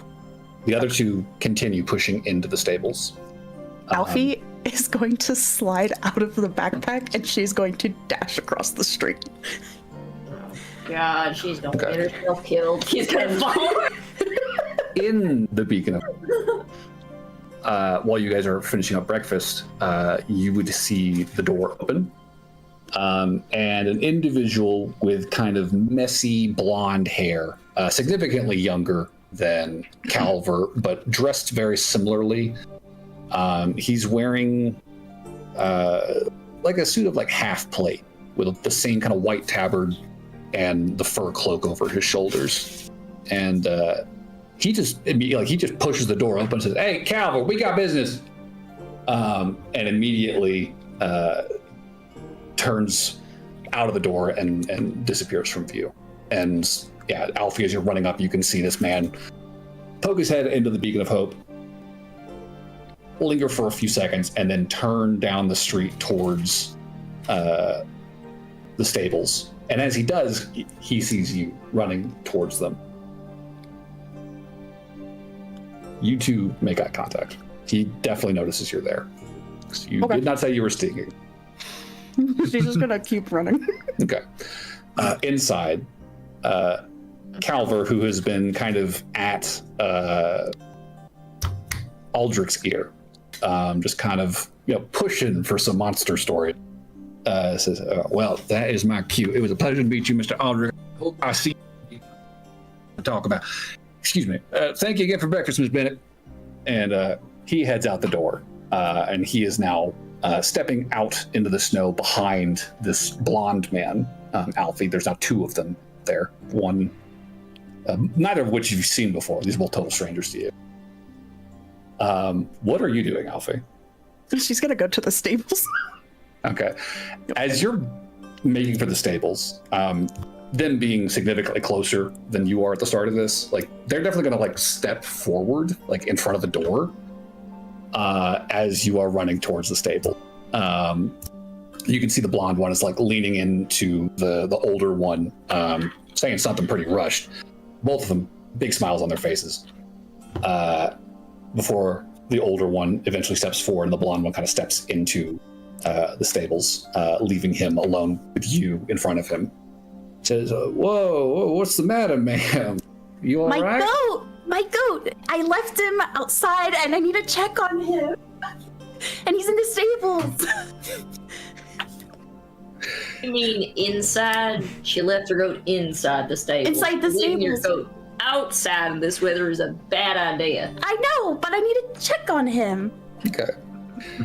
Give me a deception check. And while you do that, Errant, what are you doing? I think while she ran, Errant did like the half walk, half trot. Mm-hmm. After the opposite side of the road. Yeah, Okay. And as soon as he heard this, not at all a lie, he tried to fix it. I rolled a 20. Tried to fix it how? I rolled a 28 She on my said I left deception. my goat outside in the stable.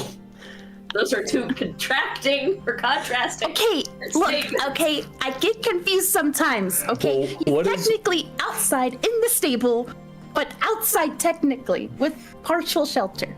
And What is Errant doing to fix it? Question. So she said I left my goat outside and then said I left it in the stable. So he said, I think you mean you left your goat inside. Oh, gotcha. He's just correcting her. Yeah. Okay. So you're stepping up behind her, basically. Yeah. Okay. I'm carrying her bag still. Sure. As you do that, I think Calver clocks you stepping up behind her. He almost kind of reflexively looks over his shoulder, as if to look behind him for a moment before looking back to you with a somewhat look on his face. Before he turns back to you, Alfie, and says, well, ma'am, I assure you, we haven't seen any goats in there. We're just checking on our horses. No, he's in there. He's a sneaky little bastard. Can Errant attempt to ask this man in Thieves' Cant, is this something I should be avoiding? Or we should be avoiding? Okay, yeah, and Thieves' Cant. Interesting.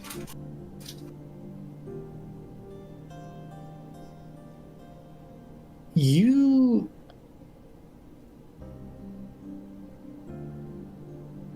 get this message.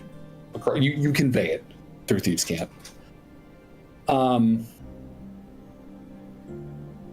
This man narrows his eyes at you, and you see the mouth go a little taut,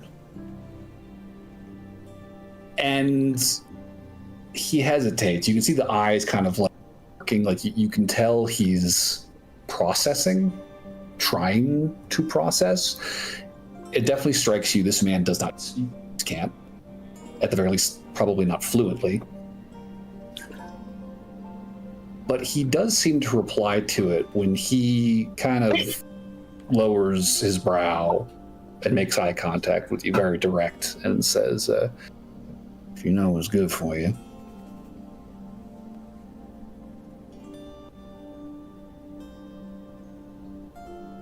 And then he'll ask, are the residents, and he phrases, or he's specifically saying the people who live in the building, not the people who are visiting the building, Right.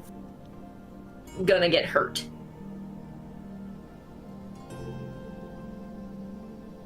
Because if it's, and this is my logic, because if it's about the people visiting, Aaron doesn't care. Sure. If it's about the people who live there, Alfie's gonna have a problem, and therefore Aaron's gonna have a problem, and he'd rather not have a problem. Valid.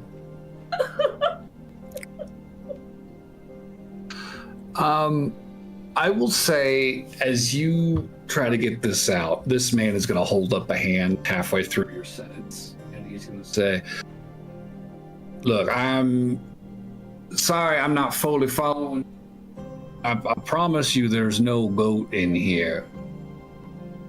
Now, if you'll excuse us," he kind of like leans back and pokes his head kind of through the door a little bit, and as he does, I think you can hear, as the door opens, the sounds of kind of violent rustling, rummaging. There's grunting in there, and a little bit of cussing under their breath. You can hear from deep in. It's hard to make out distinct sounds, but it doesn't sound good, whatever's happening in there. And you can definitely, I think both of you have enough passive perception. You can make out what sounds like a woman's voice in the barn. Alfie is going to try to slip past them into the barn, into the stable. Okay, yeah. Give me an acrobatics check. No. Sorry. She's not. It's fine. It's fine. I expected it. I just rolled a nat 20. So 24. All right, yeah. You literally just fucking like duck under his arm and push him through the door. And you can see inside there is the trio of armored men. There are their Isn't horses. there just two? There's three in there now. There was the one that was outside with him initially, but went into the bar and left him to talk to you two. There's the trio of armored men. There are their horses along one side of the stable. You can see in separate stalls. There's another horse standing in its own stall on the right side of the room. And the three of them are gathered around one of the horses, wrestling with a young tiefling woman. Kind of purplish skin, shoulder-length hair. You recognize her. You know her. Not necessarily well, but she's a neighbor. You want to say her name's P something.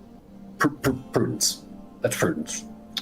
And she is in the middle of being bound and gagged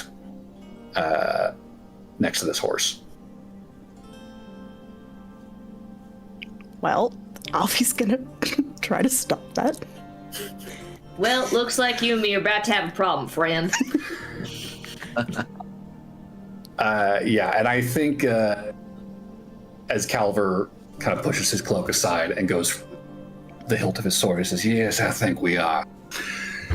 So, I think this is a good place to take a break.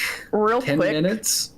When she sees Prudence and recognizes her and sees her being bound, I think she would scream guard at the top of her fucking lungs.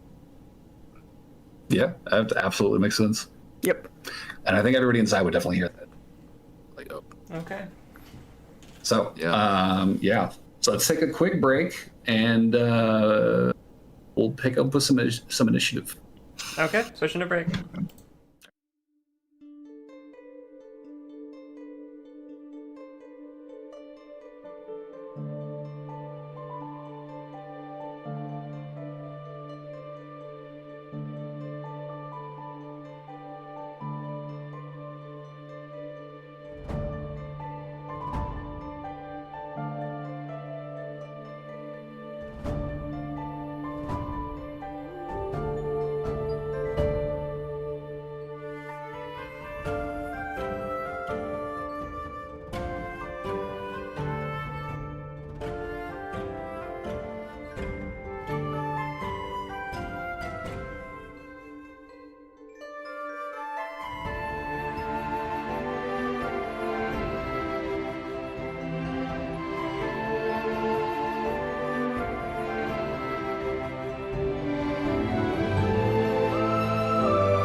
right, streamer's back. Alrighty, guys. Well, Very chill. as I combat. said, it is time to roll. I'm not gonna play. The other music was working. Good enough. All right. Time to roll initiative. Okay. Do you want me to roll again? What did you roll? I rolled an 18. 19? 18. 18 for Alfie. 16 for Errant. 16. Well, that was a 20. Reese. Oof. 24. 24. I have a +0 to initiative, but I rolled an 18. Nice. Good roll. I have a +1 to initiative, but I rolled an 8, so it's a 9. And Aldrich. He rolled a 3. So, as you can see in the there, I rolled a 3, and my initiative currently is a -3. Old age catches up to you. It makes Well. fools of us all. So my total initiative is 0. Excellent. All right, we know who's at the bottom of the order. Alfie's about to get clapped. All right, well, top of the order we have Reese. Mm-hmm. So Reese, you would have heard Alfie scream, "Cards!" from outside. Side. I think he'll have also noticed the interaction between the two armored men and be like, okay, so it's probably something related to that. I think he will use his cunning action dash Okay. to move. So do I have to be holding onto him? So you can shift click to teleport him. Yeah, So 60, right? 60 feet would get you Yeah. there. Yep. And then coming out, we'll see. Yeah. Has the guy outside, has he pulled his sword out yet? Or is his hilt? He is drawing his sword as we speak. Oh, he's drawing his sword. Okay. Yeah. I think seeing him draw his sword on Errant, who I think also Reese will have recognized Alfie's shout as well. I think Alfie's voice, and so mental logical calculations will throw out a psychic blade at the Calver. That guy. So he's gonna throw a knife. Okay, Throw a sweet. psychic knife. Psychic blade. So that is gonna be. Oh no, that's not good. It's a 14. The 14 will not hit. No. Okay. Well, yeah. Calver will clock you as you're running out the door, immediately just conjuring this blade of psychic energy and hurling it at him.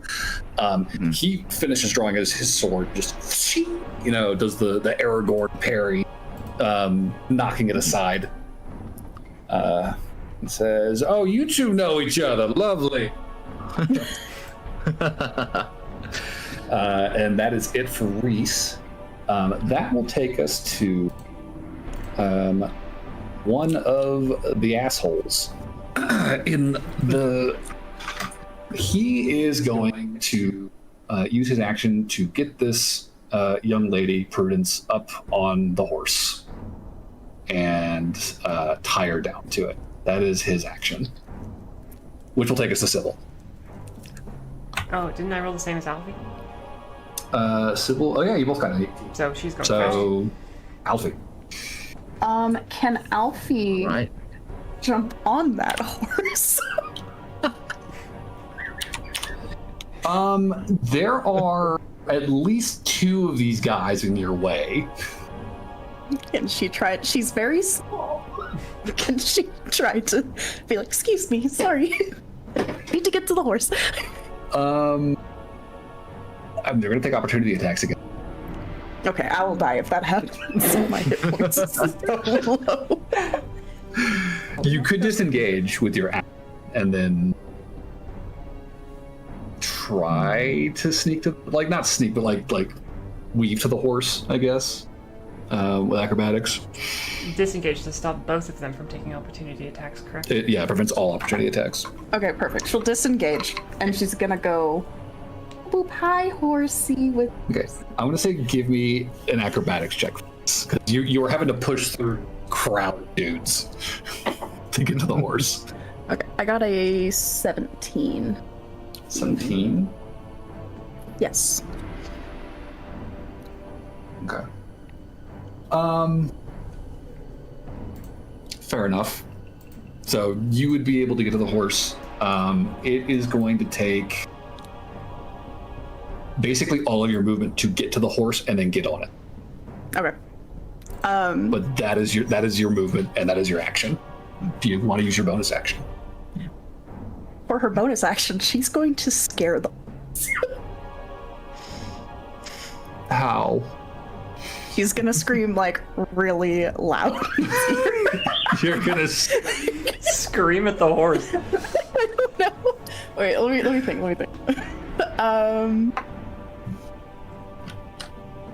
Oh, okay. Alfie does not condone this, but she's going to slap the butt pretty hard. I don't know what I'm doing. Yeah, she's like, I'm so sorry. Also give me an animal handling. Okay. This will be an object interaction, basically. Okay. The interaction is with the horse's ass. 21. 21. Yeah. Okay. So you weave your way to the horse. You climb on. You successfully goad the horse. Yes. What is it you were hoping it would do? I'm hoping the horse will run out of the stall and trample the assholes. You have some high hopes, Alfie. I like that.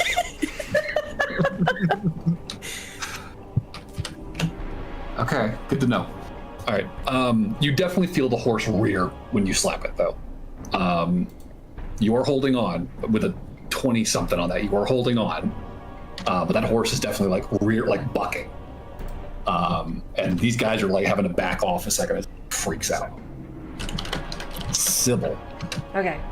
My turn's gonna be really complicated. I'm gonna run out and dash. 30, 60. I wanna see what's going on. I'll run over to as close as I can get to Aaron, kind of. Oh, right. You can get next to Reese. Sorry, I have to do this in the proper way, yeah. Like there? There? Next to Reese. Yeah, Reese is 60. Okay, well So, then I'll be right by your side, Reese. Yep. Action and movement, so that's my turn. All right.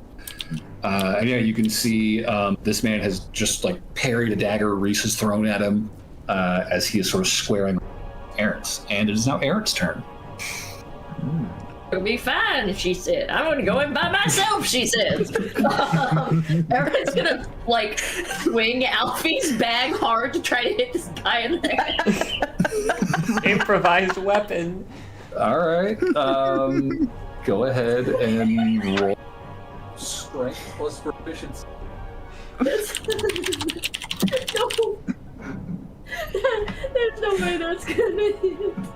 It's not gonna hit. Well, I rolled a 3, so. Okay. Yeah. Oh. That's not gonna do it. You swing your bag at this guy, and he battens it away with his sword arm. So I'm gonna add a quick addendum. So I'm not swinging and holding onto it. I'm swinging and letting go. So whenever I miss, the bag goes flying. Okay. So the bag will probably go flying if you swing it at. It's probably gonna hit the door here. So. That's fine. So as I imagine, ducks, Errant is gonna bonus action shift into a gazelle with, I'm going to use elk stats.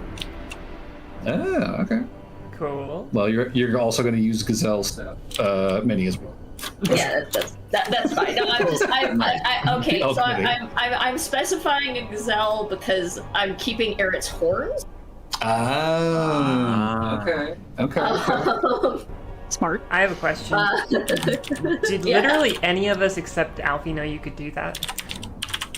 I don't even know if Alfie knew he could do that. Because that would be a surprise to see. Yeah. Both of us outside like, what the fuck? What? Whoa. Yeah, no, I like the image of the bag swing and then he does this and then like the it turns into hooves for like the smack. Yeah, that's cool. Like, That's pretty cool. I always think of things in cinema. He's probably like under his breath, oh, that's a druid. Yeah, that was really cool. Yeah, that's a druid. And you'll gain 2 hit points from that as you've wild shaped. And that is Aaron's turn then, which will take us to Mr. Calver. Wait, game? I thought elks had 13. So the way wild shape works now, you get temporary hit I know points. it adds temporary hit points, so that would be the 13 It's temporary equal hit to your points. druid level. Oh. Yeah. Oh. But you don't turn back into yourself until you hit 0 hit points. I think I'm really glad that I didn't take a moon druid. Moon druids get more temporary hit points. I know, but that still feels like a big nerf. We'll find It out. depends on what you're turning into. But yeah, we can talk that. Calver is going, muttering under his breath, "Damn devils!" as he swings his sword at the gazelle now. Ooh, that's a 24 to hit. Can I use Portent? I suppose. So I see he's going right for Errant, and I'm going to give him that nat 1 that I rolled.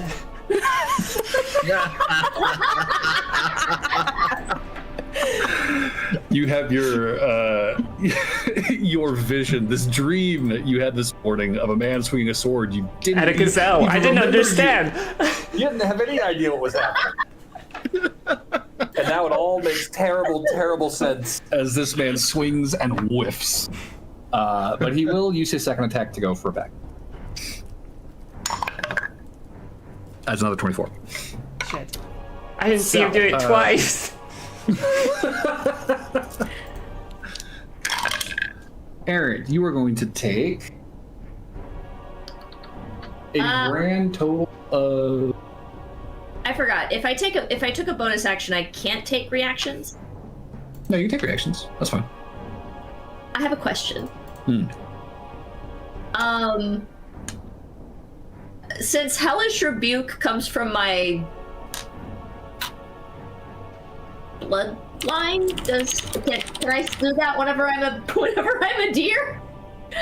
That would require you be able to perform the vocal and somatic components to the spell, which a gazelle cannot do. No. I know. It's the reason that's why I said it's part of the heritage. Yeah. Like, I wasn't sure if that would go off or not. No, it's still bound by the rules of spell. All right. How many hit points, or how much did I take? It'll be 8 slashing and 5 radiant. Okay, so it's 2, So minus 13.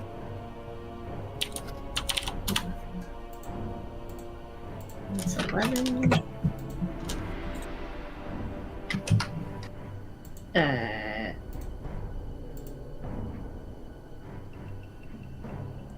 In the interest of being completely fair, I just reread Portent. I can only do it before the roll. So if you would like to have your second attack, I can take my 1 back. For next time. Okay. Sorry. How dare you? Sorry, it's my first time. Yeah, I think we're going to have a lot of first season, so... So, that is his turn. He is yelling into the barn, "Get her out of here! We'll take care of them!" Athos, it is your turn. Yeah. I will dash. Let's see. 55, 60. You know, there's another advantage of being an elk. I block the entire door. You have destroyed Alfie's plan. Well, I haven't blocked it yet. You got a little wiggle room in there because the guy is still standing in my way. But if I take one step forward, I'm blocking the door. Where's Ramsey at, by the way? You have not seen him this morning. I think he's in Las Vegas. I really hope he just comes and just fucking rams someone out of thin air. Just boom. Anyways, please continue. On that note, I am going to cast a spell by doing a little quicken. Okay. Do it as a bonus action. I am going to Sorcerous Burst, although it's a cantrip. This point gets the same thing across.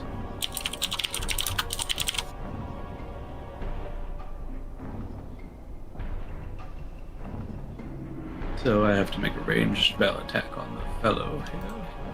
So you're taking a shot at Calver here? Yes. Alright. Where did that elk come from? Anyways. Screw it at this. It's on our side. That is... Seems like a lot, but I'm not going to complain. That is a 18 to hit.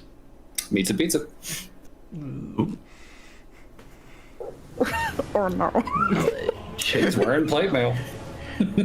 Strip him down. If it helps, Shawnee, you actually also messed up my plans just a little bit because I was going to do a wolf for pack tactics, but then you moved. Oops.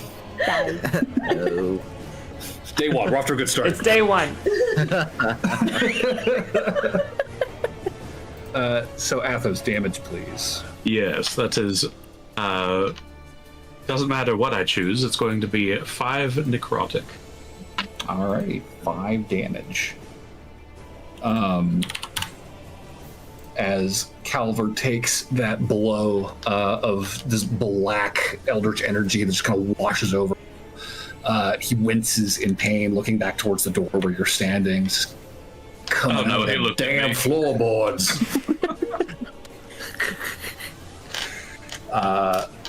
That is your turn then, which will take us to the horse. Go, horsey, go! Go, horsey, go! Dash out of there. You're scared. So, having rolled a 20 fucking something, the horse is going to take the disengage action, and it is going to run, pushing through the crowd, past Calver, and it can go 30 feet. Kind of has to push through a couple of people. Yeah. So the horse is... It can fly. But the horse is now running out of the barn. That will take us to the last two Goonies. Reed, who is going to give chase as he's pushed out of the way. He is going to... All right, he can get here, I think, with his movement. That's just enough. He's going to try and grapple you out. Grapple Alfie? No. Yeah, because you're riding the horse. No. You just leave her alone. Can't lie your way out of this one. Oh, I don't roll anything. Alfie, I need you to make a dexterity saving throw. Ooh, I'm good at those. Thank God. I was afraid of strength. I was like, Say that, you'll jinx it. I know. But I I'm was not more superstitious except for the phrase. Oh, I'm great at those. 10. 10? Wow. Can I use a bardic inspiration? That's not how that works. think you can use them on your... You can't. You have to give them to other people. Oh, okay. And it's also a bonus action, Okay. which you've already used. Never say that phrase. Never say that phrase. I know. Sorry. Like, I could do this. Oh, Every time. that is not going to succeed, unfortunately. Nope. So he grabs you, and you are now grappled as this man is trying to. The other man is going to and take a swing at this gazelle. This demonic gazelle. That's probably going to miss. 13. With the new rules, do I use Use the gazelle. mine or let's see. the guild? Yeah, that hits. That hits. This is why I said it's bad. It nerfs me so bad. I didn't like what they did with Wild Shape either. You have 8 damage. And that is his turn. That'll take us back to the top with Reese. Reese, Oh, save no, us. excuse me. Aldrich. It is Aldrich's Oh, yeah, turn. that's right. That's right. All right, Excuse me. Aldrich At 0. Aldrich wakens from his nap. God, awful. Because that means that I don't even get like the buff. I just take the AC hit. Period. That's terrible. So Aldrich hears all the commotion going on, and he'll slowly put down his coffee, and he'll be like, I guess I'll have to do something. And he'll slowly hobble his way towards the door with his 20 movement speed. Okay. Can he dash for 40? Yeah, I guess he'll dash, so it will be 40 then. Let's see, so that's... Talking this motherfucker. So that's 20. That's 20. And then... You can do it. And then Just made it to the door. He's outside. This old man with his cane pushes past you, Athos. He's like, move aside, sonny. Oh, excuse me, Grandpa. And I believe it's a bonus action for you to use the gauntlet. I'm gonna wait until next turn to. Well, should I? You'll have full movement. Yeah, I mean, you just Yeah, I'd wanna- say you do just it now if you interact got with the action. if you got the action. Well, I'm just worried because it only lasts a minute. Oh, that's fine. We'll be fine. Yeah, you'll be fine. Yeah, that's 10 rounds of combat. I think. Yeah. I'll activate my gauntlet then. So you'll see, or whoever sees Aldrich will basically see him take a shining gauntlet from his belt and slip it onto his hand, and you'll see glowing radiance around him as he just transforms into a full suit of armor and grows light to like almost like an entire foot. Damn. Boom. Oh, that's a That nice looks like- gauntlet. Oh, sweet heavens. That looks like an entirely different person almost.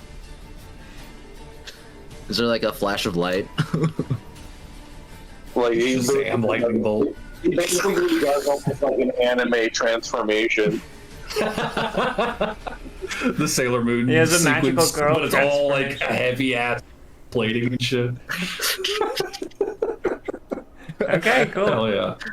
All right. So Aldrich is suited up. We'll be at the top of the order then with Reese. Yeah, I'll have heard Athos in the back, just like, oh, nice guy, what? Holy, and I'm looking around like, oh, who's that? Whatever. And I think he will. Having seen now, there's a guy over there grappling Alfie. I don't think he can get. So, I have to shift like. How do I test distances? Let's see. M would measure. M and then 3. 3 is the Just your line ruler. tool. Yeah. Okay. So 25 I feet see. from you. Yeah, 25 feet, but I don't really have a clear shot on him, I think. If you were shooting the guy in the very back feet, I'd say that guy's probably. Probably what? Oh, yeah. Either of these two are easily Yeah. from that position. I think I will move a little bit further out. Yeah, okay. I'll move over here, kind of further out into the street. You can just get a better view, a little bit of what's going on. And then I will. I'll throw another dagger, another psychic blade. I'll throw this one at the guy that hit the gazelle right in front of us. Sure. Yeah. Gazelle, I'm a magnificent The gazelle. world shit. All right. Oh, come on. That is gonna be a 16 to hit. 16 will beat it. Okay. Heck yeah! All right, and so I think because Errant is right next to that That is a person, I sneak attack. get a sneak attack. Correct. Okay, Oh, yeah. I was right. That's 2d6 in total.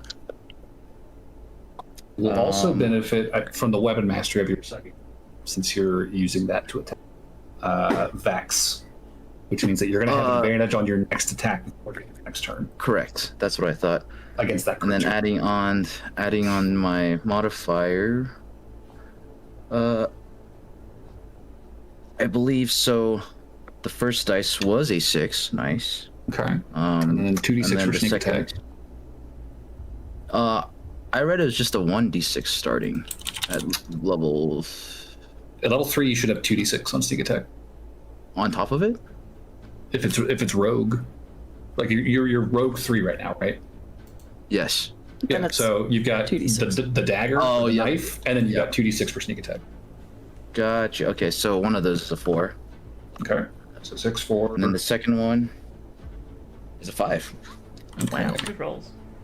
Wow. So it's pretty 15. solid. Is that total? 15 total? That's true. Yes, correct. All right. Okay, big hit on him. He staggers backward from that blow. Was not ready for that. Did not see what happened to Crowley earlier. And then I still have my bonus action, I believe. Yeah. Yeah, I'll throw another knife with my bonus action because I can do that with the Psychic Blade's second attack. It's Okay. a 1d4 instead of a 1d6. So that one is gonna be that's a 25 to hit. That'll definitely hit. Hell yeah. Yeah. Do I get another instance of sneak attack on that too? Nope, it is No, one per right. turn. Gotcha. That's what I thought. First time playing a rogue. All good. Aha! This I was got a D4 3. damage. Correct. I rolled a 3. So 3 plus dex. Dex plus 4, so 7. Nice. Nice. Oh, you don't add. Okay, never mind. Sorry. So it is 3. Okay, yeah.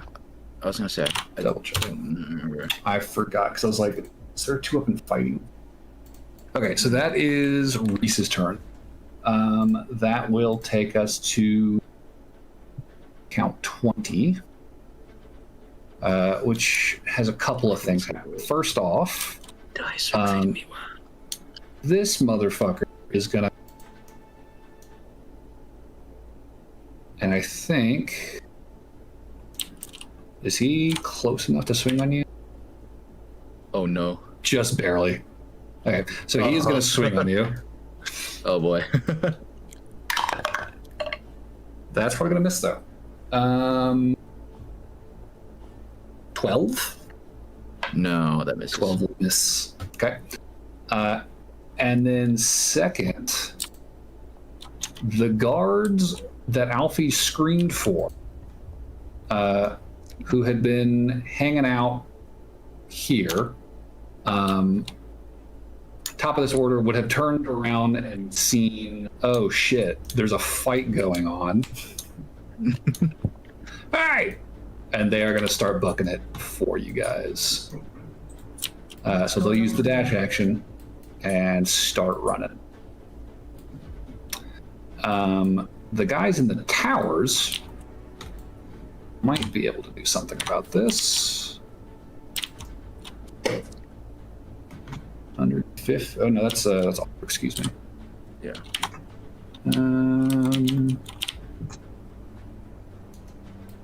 170. 170. So. It would be with disadvantage. Yeah, even with the bows. Okay, so they are going to take some shots. That's probably going to miss. Yep. The other one. Miss, and then second guy. Miss. Miss. Unfortunate. But there is a hail of arrows sailing over your heads, colliding with the plates of this man's armor and clattering to the ground. You can see behind you the guards are engaging. Alfie, you're currently grappled. Can I do anything when I'm grappled? You can try to break the grapple. Is that it? As an action. You can also do whatever else you want, but you just can't move. You want to stay on the horse, you gotta break the grapple. Alfie is going to try to cut tiefling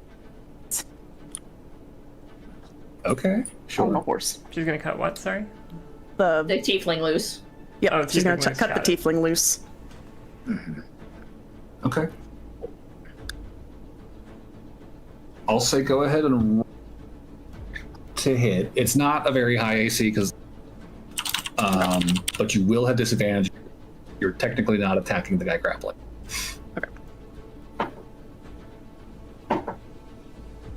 That'll be a 15. Yeah, that'll hit.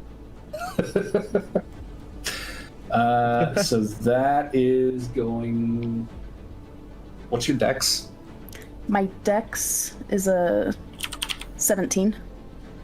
17. Yeah, okay. That's definitely enough damage that you just cut the rope immediately. No issues. And she is now free. And Alfie will tell her to get to the guards.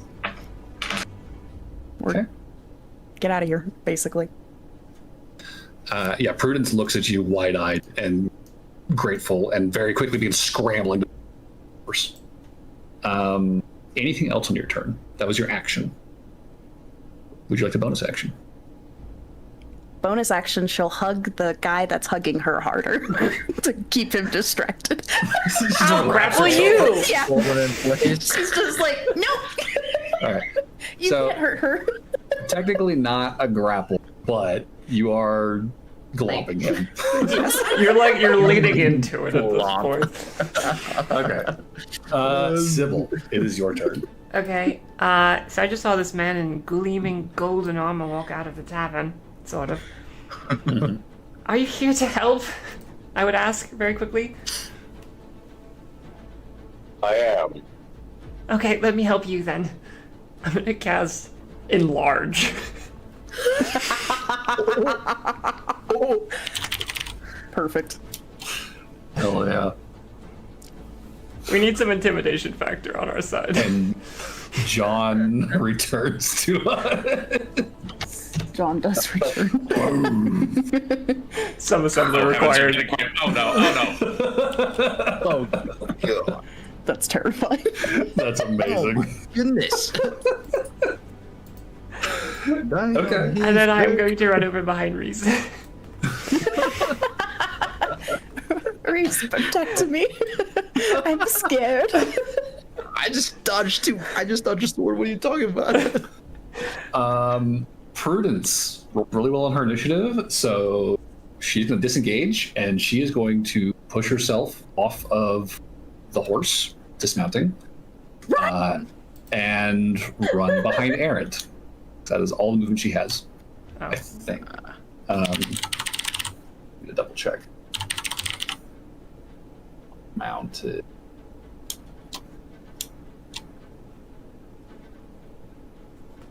Mounting, dismounting.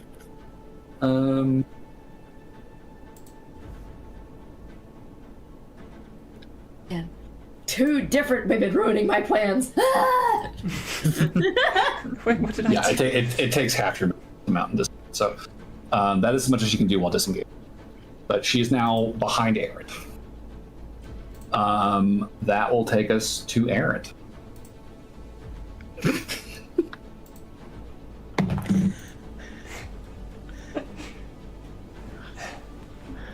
If only we could see his face right now.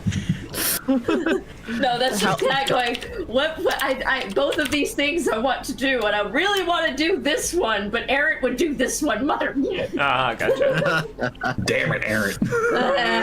What What is he doing? What is he doing? Eric is taking the disengage action, Okay. turning around, scooping up this chick that means so goddamn much to Alfie for no reason, and running with her in the direction of the guards. Okay. I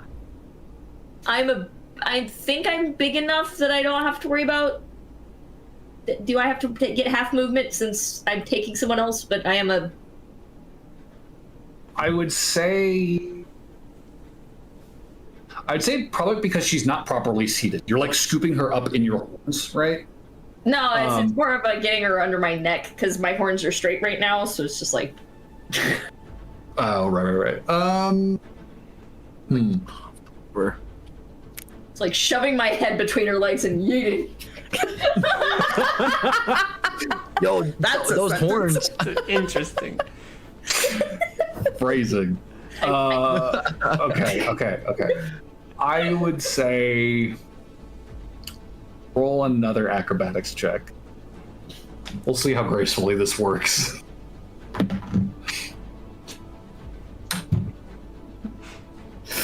This is fine. My dice don't hate me at all. It's fine.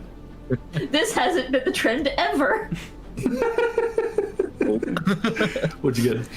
I'm working on it. Hold on. You said acrobatic saving? Or Just acrobatics. Acrobatics. A 10? Okay. It doesn't look pretty. You basically like scoop and toss this woman onto your back, but she does manage to stay on your back in a position that you can actually run comfortably. No, Plant, I got this. Okay, so he does that. The problem is that he faced her when she was doing it, so she is backwards on him. That's perfect. Well, a 10 was enough to get what I wanted out of it. So you will be able to move your full towards the guards. All right, I'll move towards guards. Okay. So charging away, and you can just see Calver watching this happen. Like, God damn it! That will take us to Calver himself, who is looking at the giant fucking behemoth of a man and the guards in the distance behind him.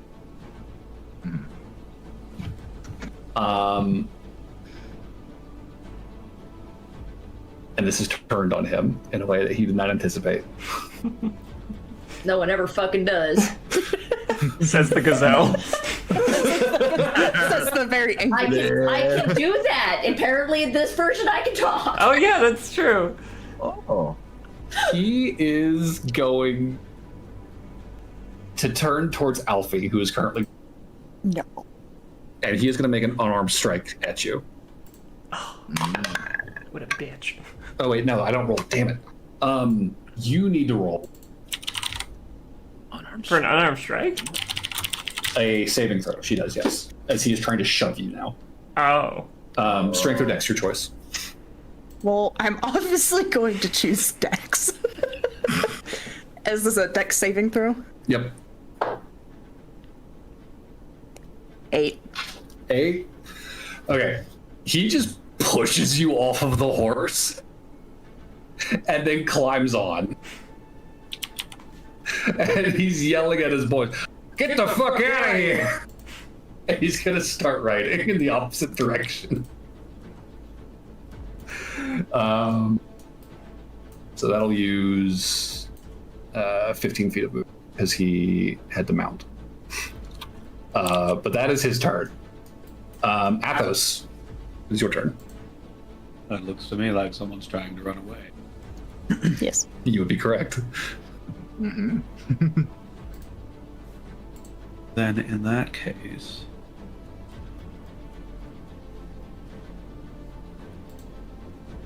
Kick his butt, Athos. decide what spell to use. Alright, I can upcast that. I think I may just do that. Yes, I will upcast a chromatic orb. Okay. It has a range of 90 feet, so I should be able to reach him. Oh yeah, he's 60 feet away from you. Good. So I must roll to hit. And I'm upcasting it at level 2. Correct.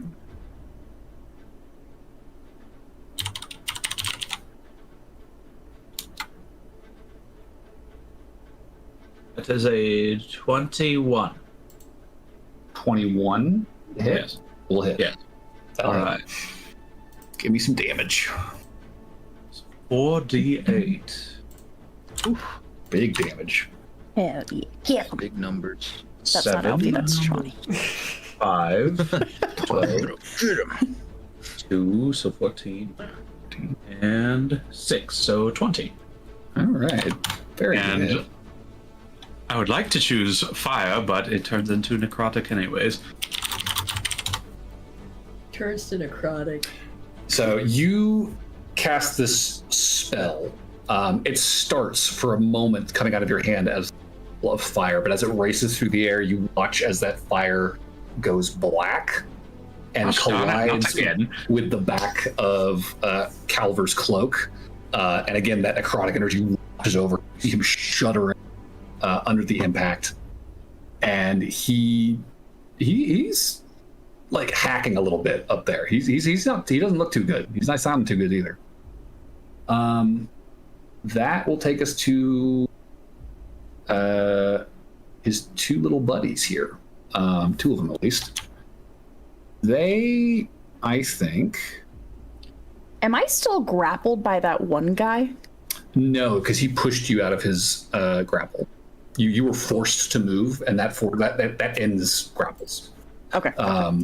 So he shoved you out of the way. That guy had to, and Calver just climbed on that horse and started. These guys, I think, are going to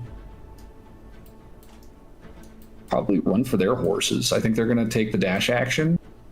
This guy's going to run in, and he's going to move up, and he's going to move with his horse 30 feet. You could make an opportunity attack if you want, Alfie.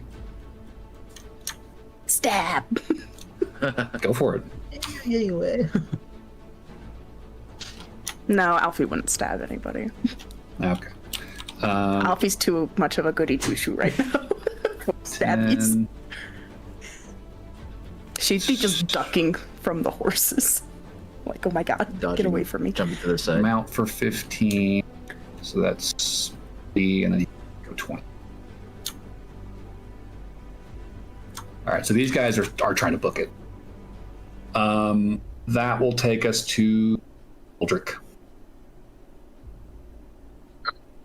Let's see here. So I'm at movement speed. And set your stuff to your exhaustion to 0.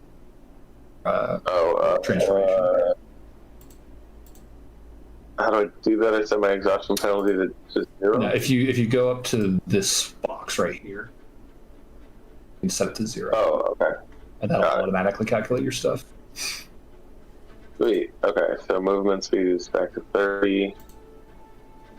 So you could definitely close distance with this guy and him. He's easily within range. Okay. First things first, I want to do a hunter's mark on The main guy, the one I spoke with in the tavern. Okay. He is probably within range of that. It's 90 hit, I think. Yeah, he's in range. I will warn you now, if you do Hunter's Mark, you won't be able to Divine Smite this turn because those require a bonus action. Just a heads up. That's it? Yep. Well, I just want to make sure that I get that on him. So. Yeah, you can track him with that for sure. Yeah, feels like he's running away. So. Yeah. Also, just as a bonus, you have an extra D4 on your attacks because you're big. Gotcha. Okay. Nice. Okay. And then Marked. as my main action, I'm gonna actually cast a spell. Ooh. Well, you just cast Hunter's Mark. Oh, right, I can't do that now, can I? I forgot about that whole thing. Yeah, you can only cast one spell slot per turn. Right. Forgot about that. Okay. Well, then I will go to this armored dude right there, and I'm gonna smack him in the face with a sword. Put the fear of God in this guy. Roll to hit. Oh, yeah. You could just step on him. He's about as big as his torso. To attack with my long sword, which is a +6.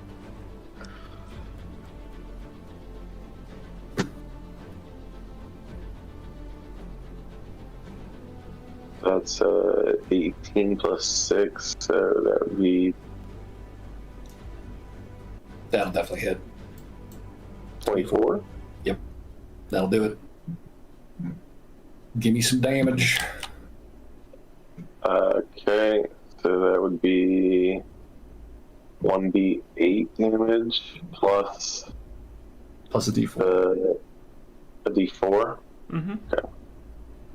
1d8. Thanks. Roll. That'd be 12. Okay.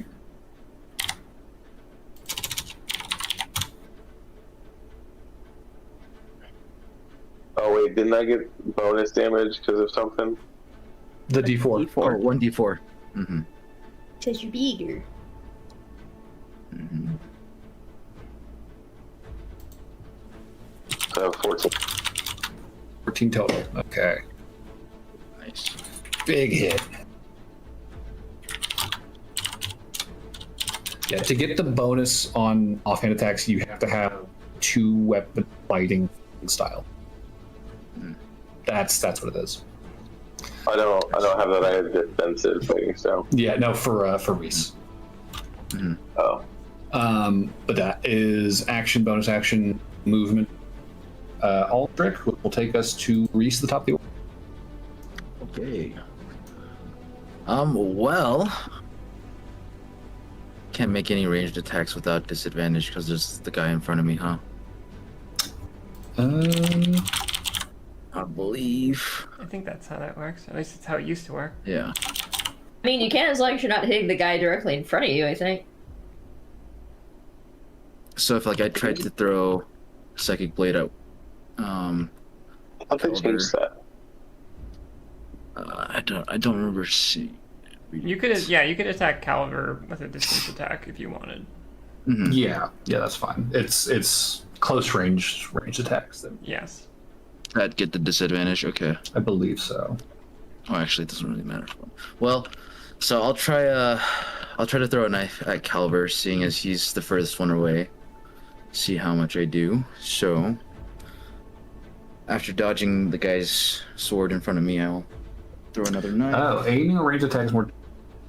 When you make a ranged attack roll, weapon, spell, or disadvantage on the roll if you're within 5 feet of an enemy who is not. You're cutting out, Blood. Okay. We can't Yeah, hear Real most bad. of what you're saying. It is disadvantage on ranged attack rolls if there is an enemy within 5 feet. It's just blanket any ranged attacks you make. That's what I thought. Okay. So then I am forced to now then attack the guy in front of me. Gotcha. Okay. You will get. So yes, I'm gonna move in a little closer, because that's how my fighting style works. Okay. And then I will be taking a swipe with the second blade. You do have advantage, don't forget, because you hit him last turn. Correct, with my bonus action one. So, oh yeah, I definitely need that advantage. Oof. Yeah, 20 to hit. Yeah, that'll hit. 14 and a 3. Hit. And then 2d6 as well as the original d6 of the attack, right? Yep.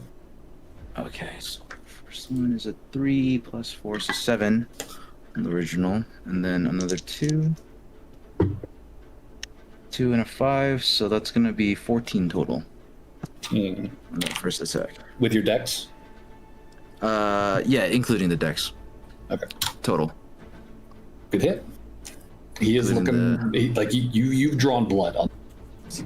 Starting to stain that white tabard he's wearing. He's taking some serious hits.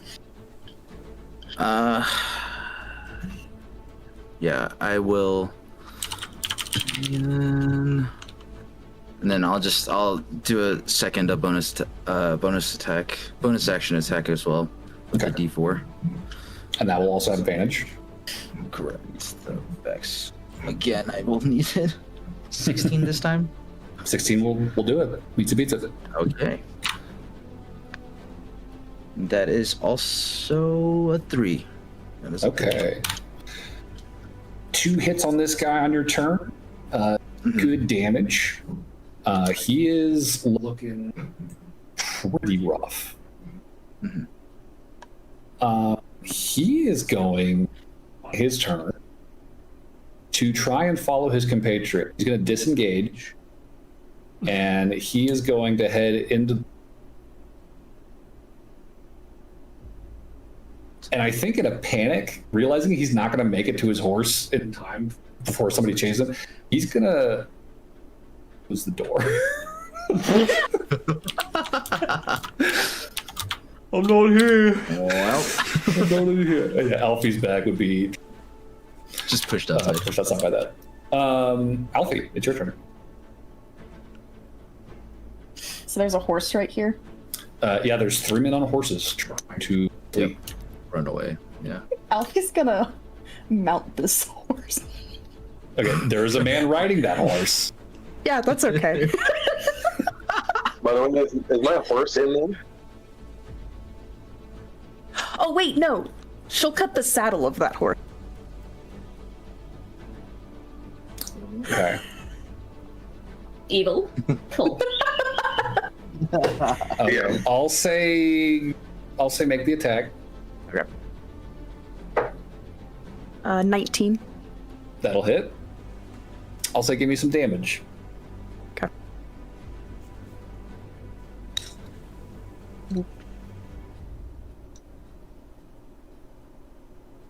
Where's my little D4? There it is.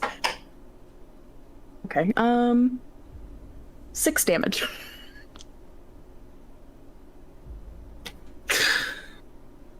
Yeah, as this man is riding by, you rush to try and intercept the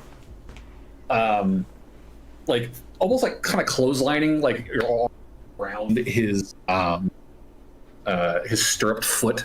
You manage to wedge your arm and the in between the horse and the belt, and just as he pushes his momentum against you, you pull the knife blade and it against the strap.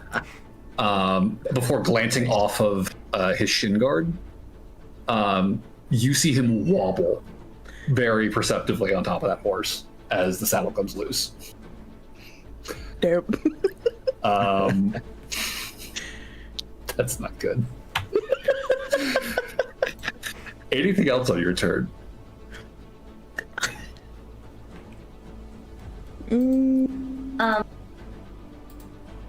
Don't the guards happen on 20? Oh yeah, they do. So they are booking it. Sorry. No. That was. I'm glad you caught it. Another 60 feet dashing forward. And these guys... we'll take some shots with long... It's going to be a long shot. Maybe we'll hit. Might hit. They hit Calver. It's a miracle. Hey. So that's one on Calver. That's a miss on Calver. And then the second guy attacking. Miss. And miss. Okay, so one hit Calver. I mean, that's more than none. Okay. One is better than 0. Calver takes a good damage as an arrow lodges itself in his back. Now, Sybil, it is your turn. Okay. Alfie would move 30 feet. Where are you going? Also, I apologize, Sybil. I know that the tiefling is before me in turn order, so I'm gonna tell the tiefling I'm gonna run and let you down. Like, so basically, hold your action for dismount because that's happening. Okay. You hear her exclaim like, "What the hell, talking help!" On top of you. Alfie, you were like running around them. Yep. Okay. I think you will take an opportunity attack. I did it, so she ran over here first and then went there. Okay. You ran up to one and cut his tail. He's taking a swing at you. Fair enough. As you pull back. Fair enough. Does a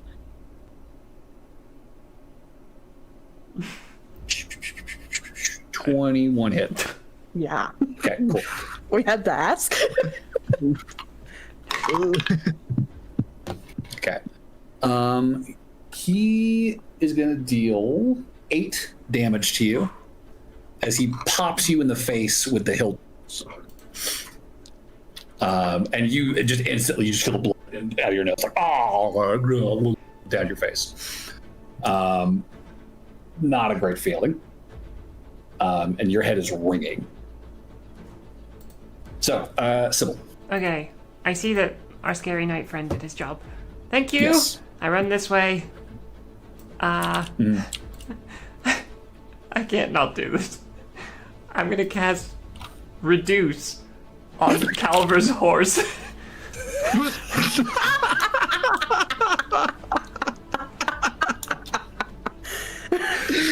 So dropping concentration. I drop it on Aldrich, and I switch it over to the horsey, who needs to make a con save. You're gonna try to, yeah. The horse has to make. Oh, that's the wrong size. Oh, now he's tiny.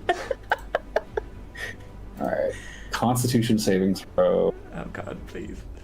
This would be so funny. Oh wait, Alfie actually can move 35 feet. Does she know? Oh! I mean, do what you're gonna do. Does a 17 succeed? Yes. It does. That was a It very does. con That was horse. he rolled good. He rolled good. It was not a good con save. It was just a very good dice. All right. I like where your head was at, though. So you try and wrap your spell into Calver's mount, but he's moving too fast. That horse is going full steam ahead, and you can't close it out before it's out of reach. Shit. The girl, Prudence, is going, as you said, to slide off your back. Wait until you move to slide off. I mean, if she wants, she can also run straight to the guards because she is like the She's distances. pretty safe at this point. Yeah. She'll drop the 15 feet to get off of you with her movement, and then another feet to run, and then dash 30. Getting behind them. Okay, so that is her turn. So Errant, it is your turn. All right, I have 50 feet of movement. You do have 50 feet of movement. What are you doing with it? I am gonna go put myself square between Alfie and this other guy. Which is why I was like, stop running! Because I want to use all of it! You could ram them if you wanted. Oh, you could. Sure! That sounds like fun. I thought, well, no, because it's dash. That's dash. No, 50 feet is just moving, right? Or are you dashing to get I'm there? more than 50 feet away from her. I'm 70. Gotcha. Which is why, double. Gotcha. Okay. Fair enough then. That is your action to dash. I'm so glad I'm just terrorizing Aaron right now. Have pity on me, I'm trying! That'll take us to Calver, It's gonna yell at me. who is gonna swing at this elk as it runs up. Wait, hold on. Up. I am bonus action getting out of this goddamn form. This is the worst. Okay. What are you turning into? Me! Because getting 2 extra HP for taking a 6 AC loss? Not worth it. Not worth it. That's fair. Okay. Good call, because Calver literally is going to swing at you. That's probably going to miss that. Does 16 hit? Oh, beats it. Gotcha. Hellish rebuke for you, friend. Ooh, there it is. Ooh, there it is. All right, so that's going to be 8 slashing and 6 radiant. Aaron's down. No! Oh no! I'm taking 4 hits. I know. So Aaron, But he still gets the hellish rebuke. he does get the hellish rebuke. You're right. So he needs to make a wisdom. Working on it. Oh, this isn't my character sheet. I don't have any of the quick Dex stuff. save. Okay. Ooh, that's not good. That's an 8. Yeah, that doesn't pass. That is a big fucking 8. I'll go ahead and upcast it, because why not? I'm going down anyway. Fire. Go for it. Might as well. Let me double check it. Oh, no, wait, I can't upcast it, because I don't have second level spell slot. Never mind. Sorry. Okay, so 2d10. Fuck him up. Who's doing the measuring? if he didn't add Don't the worry extra about radiant damage, I still was coming, but Don't worry. Don't worry about it. that's 14. Nice. Hell yeah. I rolled Is he- 2 7s. Calver is riding. No wait, Getting- I rolled 2 d8s, 2 d10s. Oops. Just go with it. It's better than you.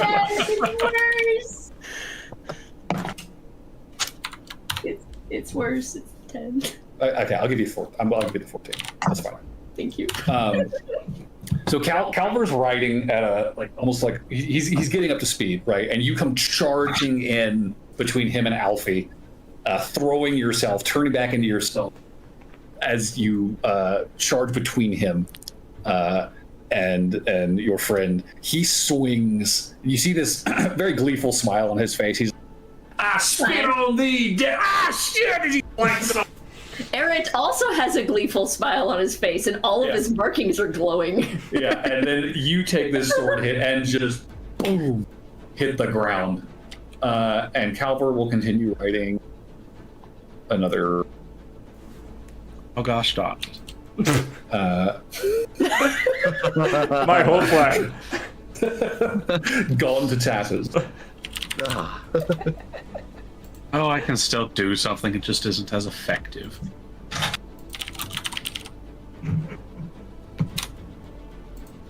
Oh, wait, 60 feet. Excuse me. Horses. Riding horses, excuse me. 20. There we go. Okay. That is Calver's turn. So Athos. Alright, so then, let's see.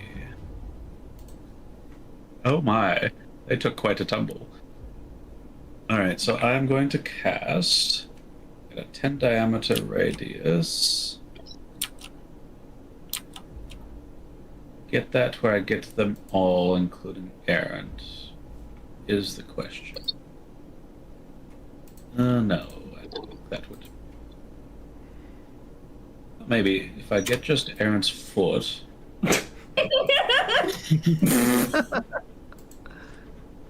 Wait, who are you? There, look at that. What are you trying to do exactly? I'm trying to get as many gods as I can and errant. Those aren't guards, those are the bad guys. I know, but they're gods to that guy.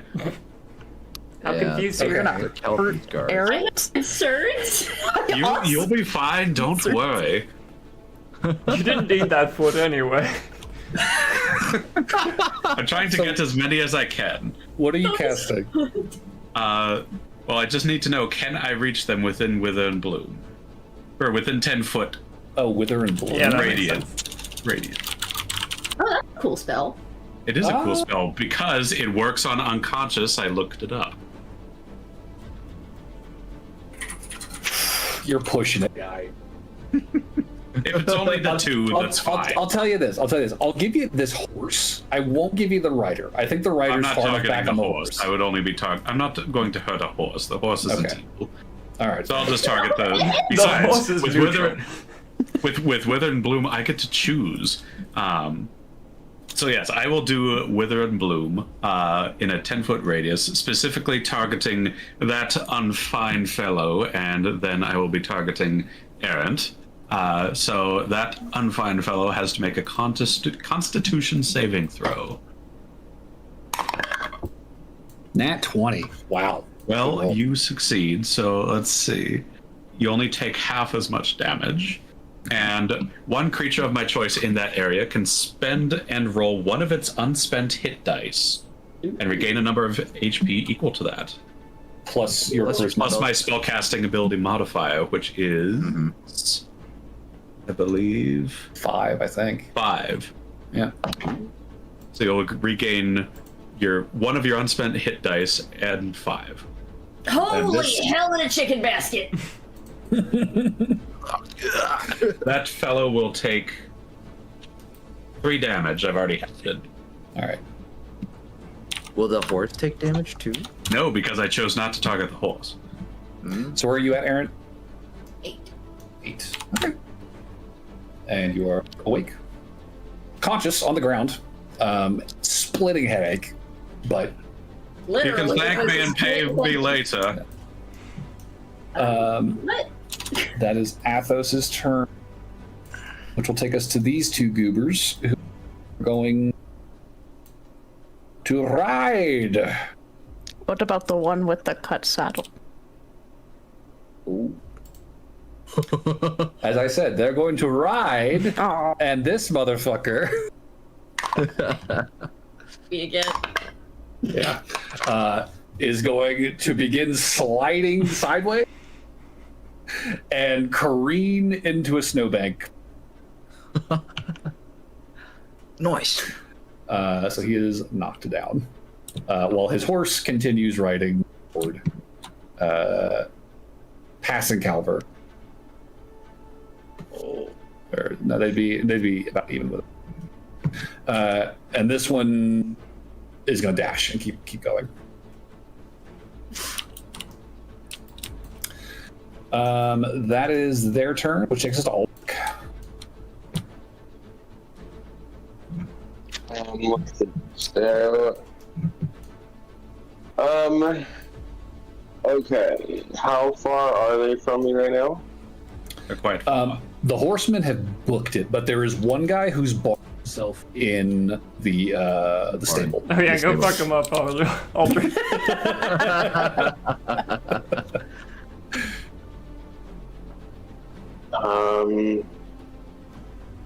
Okay. So the only one left anywhere near is the guy in the stable.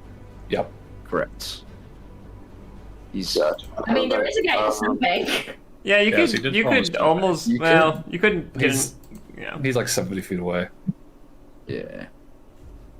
If I was to move my 30 feet, could I get within 30 feet of both the guy inside and the guy in a snowbank? I think the guy in the snowbank is he's 37. Hey, Brett, could you stand me up again? You have not had a chance to stand up yet. Oh, okay. Sorry. You're prone. Yep. Gotcha. If I can get within range of the guy in the snowbank, then I'm just gonna go to the door and try to break it down. Okay. Yep. Yeah, you can definitely feel as you press against it. It is definitely braced. So go ahead and give me a roll to hit.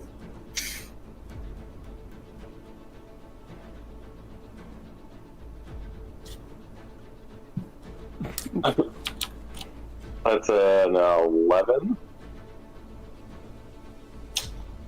11, unfortunately, is not going to be enough. This is a pretty sturdy door. It was built to contain horses. And your first blow against it, not sufficient to really do anything to it. It just kind of bounces on its hinges against your blow.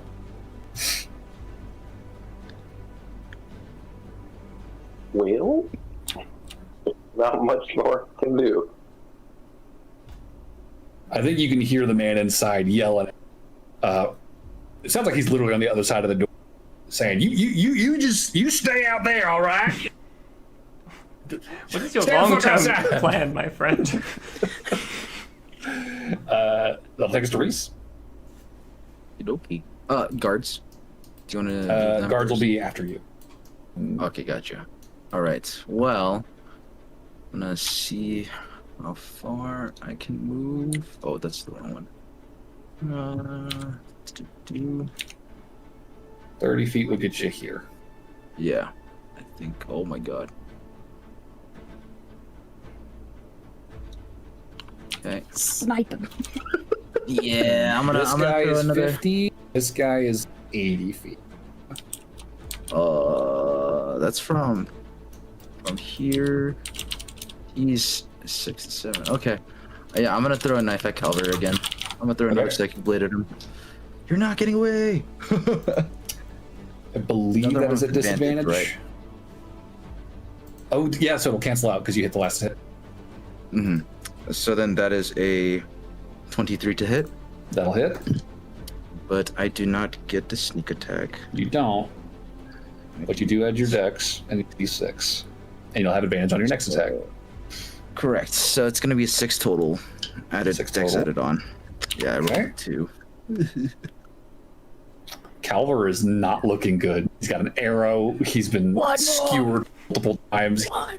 His cloak is like floating in hair So as he's the riding away. bonus action with my second blade with my left hand. Mm-hmm. But if I hit with this one, will I get sneak attack off of this? Because I had advantage off of the Vex. But you have my first one. disadvantage because of the distance. So Because of the flat roll. cancel out. Yeah. Yep. Gotcha. Well, that's a 10 to hit. That will not hit. You throw with the offhand and it goes a little just kind of like a little too high over him. That will take us to the man in who is kind of stuck. frantically trying to figure something out. There's no other door out of there, buddy. Kind of stuck. You just stay out there, all right? And he's doing something in there, so that is his turn, and then we're gonna 60 feet, kind of slowly closing the eyes. Oh, except for she is keeping her distance from all that shit.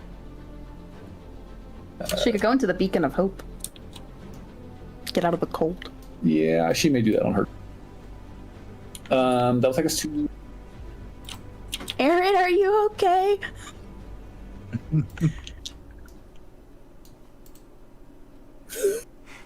Oh, you're muted. You are muted. Fucking hell! I had a feeling that's what you said. There's a big old fucking blood smear in the snow behind. Cut. But you're starting to pull yourself to your feet slowly. Do you need help? Is it my turn? It will be Okay, sorry. No. You said next turn it's going to be, and then for me, you cut out on the actual word. I didn't know whose turn it was. So it is currently Alfie's turn, but I mean it's Alfie, Sybil, Prudence, and then you. So I mean. All right. Oh yeah, you should be see saying who's on deck. Sorry, you told us to remind you of that. Thank you. So Alfie, Sybil, Aaron. Fine, but he's about to be a lot less so. Okay. I'm just gonna go over here and shoot this guy. Don't mind me. She's gonna pull out a hand crossbow. Shoot it. You're gonna shoot him? Yep. Okay. 30 feet? Yep. That'll do it then. Go ahead and roll the hit. I think it's crossbow. Unnatural 20. That will hit.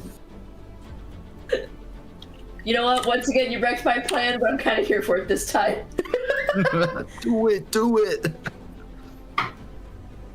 It's okay, there's the guy in the snowbank. 7 damage.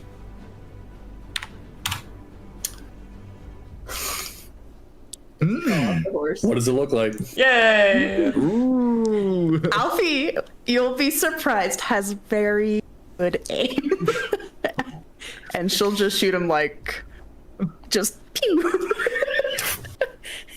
Yeah, you watch as the bullet slams into his back, and he seizes up for a moment before he slumps sideways off his horse and tumbles into the snow. Face down, unconscious. And Calver's down. Nice.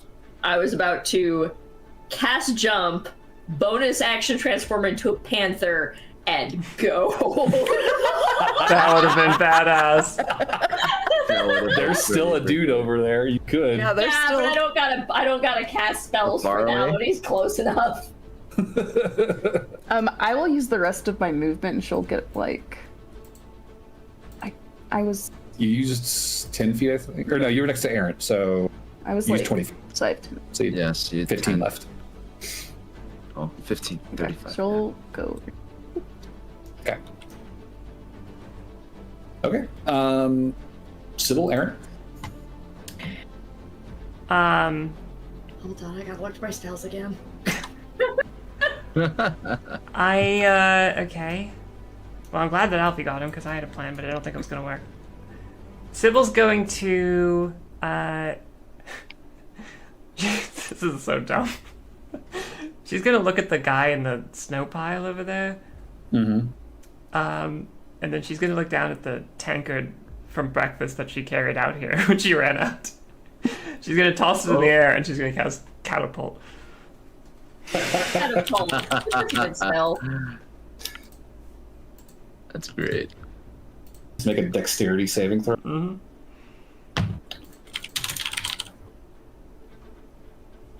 Is he prone? He's technically prone, but that doesn't affect dex saves. Okay. I think that's just going to be a 10 from him. That will fail. Yep. Okay. So he gets to take 3d8 damage, I think, from that as the tankard just whaps into his head. Dang. You know what? I'll let these guys murder everybody else and convince myself. Yeah, she tosses it lightly and it just rockets towards his head. 16 damage. Good hit. Very good hit. Got him. Yeah, he looks like he's about to push himself up before he gets in the back of the head and then straight back into the... This is probably a very satisfying clang. Oh yeah, and then it bounces up against the side of the building and then back in. And half movement to stand. It is half movement to stand, yes. No, that's what I'm doing. It's half movement. Okay. So you are up. And I will walk after Alfie, I guess. Alright. Heading after Alfie. There is an asshole in a snowbank next to you. Yeah, I don't care. Fair enough. Alright. That As will I take said, us... there's 3 people behind me that are perfectly happy to wipe him off the face of the planet, I'm sure. Calver's turn with Athos on. I was going to move 30 feet closer too as well. That's all. Okay. Okay, Calver has made it that save. Athos. Let's see. That fine fellow does not look like he's doing too good over there. I think I will just try and finish it then. Having no idea how much health he has. Which one are you talking about? The one in the snow, or did you take them out? No, he's alive. No, this guy is still. He has a very bad headache, but he's alive. Oh, he's about to have a worse one. Oh. As I will cast another chromatic orb. Ooh. All right. He is currently prone. Is that an attack roll? Let's see. Ranged spell attack. Yeah, so that will be a disadvantage because. Shoot. Okay, 14 or 17. So 14 plus 7 is 21. That'll hit. All right. Thank you, Athos dice. I'm glad I bought you. 4, 3, and 5. So 12 necrotic. 12 damage. Good hit. You watch again as this black energy just washes over this man's body. He like convulses in the snow. Come on, I chose lightning that time. And is that everything on your turn? Suppose I'll move just a little bit aside, let these fine fellows go on. All right. That will take us to this feller who is going to stand up with half of his move. Finally. He's going to look around and see Calver unconscious in the snow. Alfie nearby, walking towards him. Aaron's not too far behind.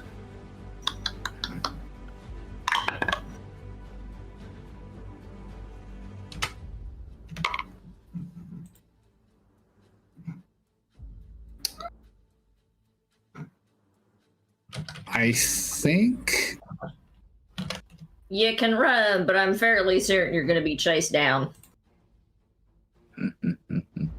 he's gonna try. Yeah. So 15 and then dash.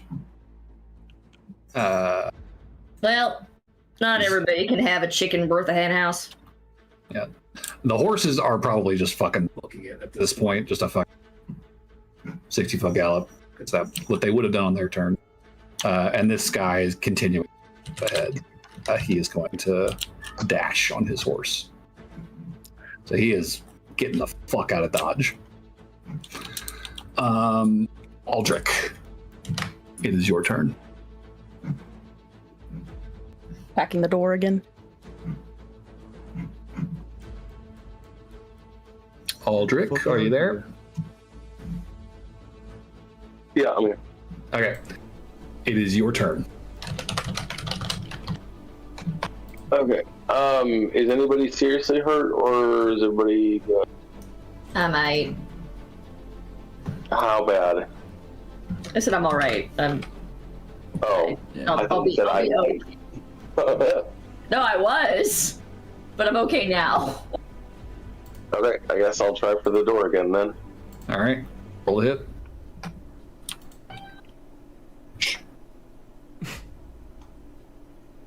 You can hear him, can't you? That'll be 18. 18 will definitely hit. Go ahead and give me some damage. Right. I'm no longer big, right? You're not big.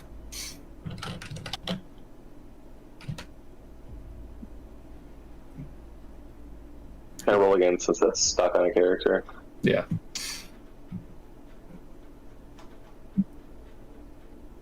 That's better.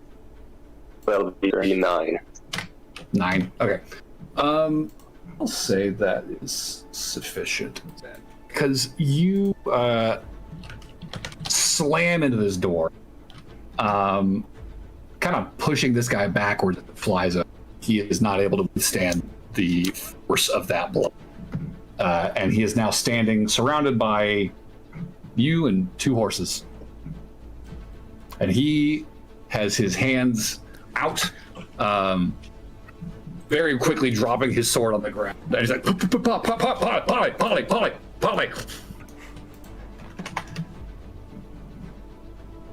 Parlay. You can't kill me. I call Polly. Wait, and I kick the sword over. He very tentatively nudges it with his foot, and it slides through the dirt towards you. I'll like put my foot on it and then like shunts out the door. Right. It just kind of kicks out into the street. And that is Aldrich's turn, unless you have anything else you want to do on your turn.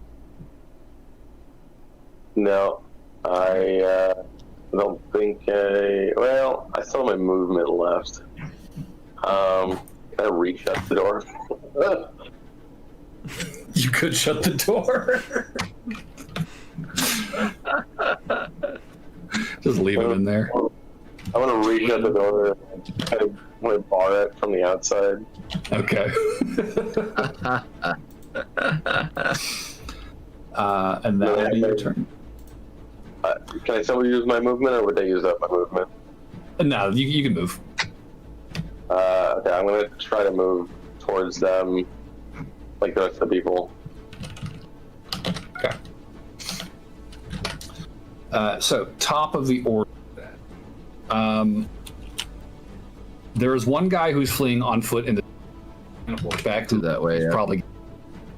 And Calver is unconscious and bleeding out in the snow. Mm-hmm. One man is, for all intents and purposes, captured in the stable. Correct. I think you guys probably have this one handled. So, how does this wrap up? Alfie's gonna be kind of panicked that she thinks she just killed somebody. So she's gonna be rushing him. And She's gonna kill somebody. No, she's gonna pull out her kit and stabilize him. Okay. Aaron's gonna kill somebody. Get that guy in the alleyway. Yeah, it's the guy running away. 'Cause I think Reese would start chasing after the other guy too. Yeah, Aaron's going panther pouncing, what have you. Against that guy? This one I have 50 feet of movement, so I can catch up. Oh yeah, you could Oh, race yeah. him. Oh yeah. This guy's gonna have a bad time. Yeah, definitely. It looks like you've all got this. I'm going to go unfollow my balls. You're outside for 18 seconds. But you know what? Okay, I get called quick. Aaron won't fully kill someone in front of Alfie, but he is going to be dragging them by the neck later. Okay. Yeah, I think Reese will have ran up too. Don't worry, Alfie's very distracted, going, "Oh my god, I just killed somebody." Yeah, I think between a panther and the dagger thing, like this guy is probably surrendering as the panther fucking just drags him to the ground. Just throws down his sword. I could say I'm kittening and pulling him by the back of the shirt, but no, Aaron's dragging him by the neck. Yeah, no, he is nice. He is. I watch him sniveling. Full panic mode. Fucking please don't kill me! Please don't fucking kill me! Dragging his ass back out of the street. There's the one in the stable who the guards will very quickly kind of like rush to secure. 2 more will kind of rush forward to join the rest of the party and start cuffing these 2 on the ground. Up in the distance across town, you do hear the distant sound of a horn blowing. But before too long, like this one horseman has sort of ridden out of view. Like he has just fucking booked it, and he is gone. Yeah, I don't think we're getting him. Yeah. So he is skedaddling. That's the one I hit with my daggers my first turn, though. The guards, for their part, are checking in with everyone. Just looking, it's like, is everyone all right? Is anybody hurt? Yes. I would look over. Alfie, Okay, are you cool. okay? Your whole face is covered in blood. Yeah, it kind of hurt. I'm going back in the tap on. Athos is like, How is he going to survive traveling? I think after Reese will he have run finishes up. cuffing Calver, this guard is going to turn to you, Alfie, and he'll like reach into his pocket and like a handkerchief and start kind of like, just give me a, just try to dab the blood. Might want to this. I can just give it some pressure. That should help with the bleeding. Ow. Yeah, Reese will run up and try to help Alfie up too and be like, Alfie, are you all right? Oh my god, you're hurt. Okay, I'm okay. Yeah. Alfie Come on. after that would go find Aaron where he was in this little Aaron's flying. attempting to move, but Aaron's just failing because Cat is bad at this. He goes to the flying pin. No, I tried to like move him, but for some reason it snapped me to above the buildings, Oh, weird. Oh, and so I couldn't set him down. I mean, I don't think we need to worry so much about the tail spire at this point. Yeah. Aaron's gonna stand The between- guard is going to try and take custody of this man you're dragging. He's like, Oh no! He dropped it whenever the guard started approaching him. Like he dropped it, and walked off. Sure. And he's also cuffing this man. Tenzin, I swear to God. I got this. He almost made it the full session. Oh. Almost. So you guys have subdued 3 of these 4 strangers. And for the most part, come out unscathed. Couple of bad hits, but all in all, I'd say a pretty successful first encounter. Yep, super successful. I loved every minute of it. Well, Alfie's gonna come up to Aaron and be like, "Are you okay?" By yourself, huh? If anybody needs any healing, I still have to lay on hands. Aaron needs. Aaron and Alfie need it. Yeah, probably Aaron's an Alfie. Aaron cured wounded himself. He's at about 20, so he'll be alright. Okay, Alfie's at 10. Alfie Back, needs Reese will be like whispering to Sybil, Sybil, is that Aaron? That's the Aaron. druid? Yes. I didn't know he was a Okay. druid either. That's Aaron. Yeah, that's So Eldric's gonna see that. Meow. That one of them is injured. I don't remember which one we just left. Sorry. I think you said Alfie was injured. Yes. Mhm. So it's Eldric's gonna walk over to Alfie and say, "I can heal you if you need it." I should be okay. Just heal her. yeah. I only think, need 8 Alfie, hit you points. should take it. So Still, Alfie. I don't think you're used to getting hit, Alfie. I think you should take the healing. Probably you're in a bit of shock right now. No, fine, I'm Probably. fine. Also, they were gonna abduct her. that's what she say to Aaron when he's like, "Alone by yourself." Yeah.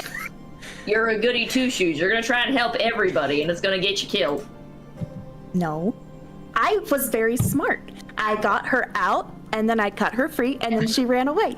Yeah, you got her out, then you got tackled off a horse, and then she got away, and you were still tackled off a horse. I was pushed off a horse. Nobody hit me. They just went poof. Well, until afterwards. I failed. It's a little harder than You're it looks trying like. to do the word thingy where you're trying to be like smart by avoiding the fact that you're still off the horse. It's called. I was gonna get off the horse anyway, so he just did me. This Aaron guy does have a point, Alfie. I think you should probably listen to what he's saying. I'm Reese, by the way, Mr. Errant. I not Mister. not been. Look at We've me. not met yet. Can I pet you? You're so cute. I'm looking down, Mr. You see little Shake your like hand. hands like give up. Let me pet you. Cat is making faces. Errant is inscrutable. Okay, she's gonna try to Blank pet him. stare of back at you. She's gonna try to pet Aaron. Aaron's not gonna move, but the tail flicks.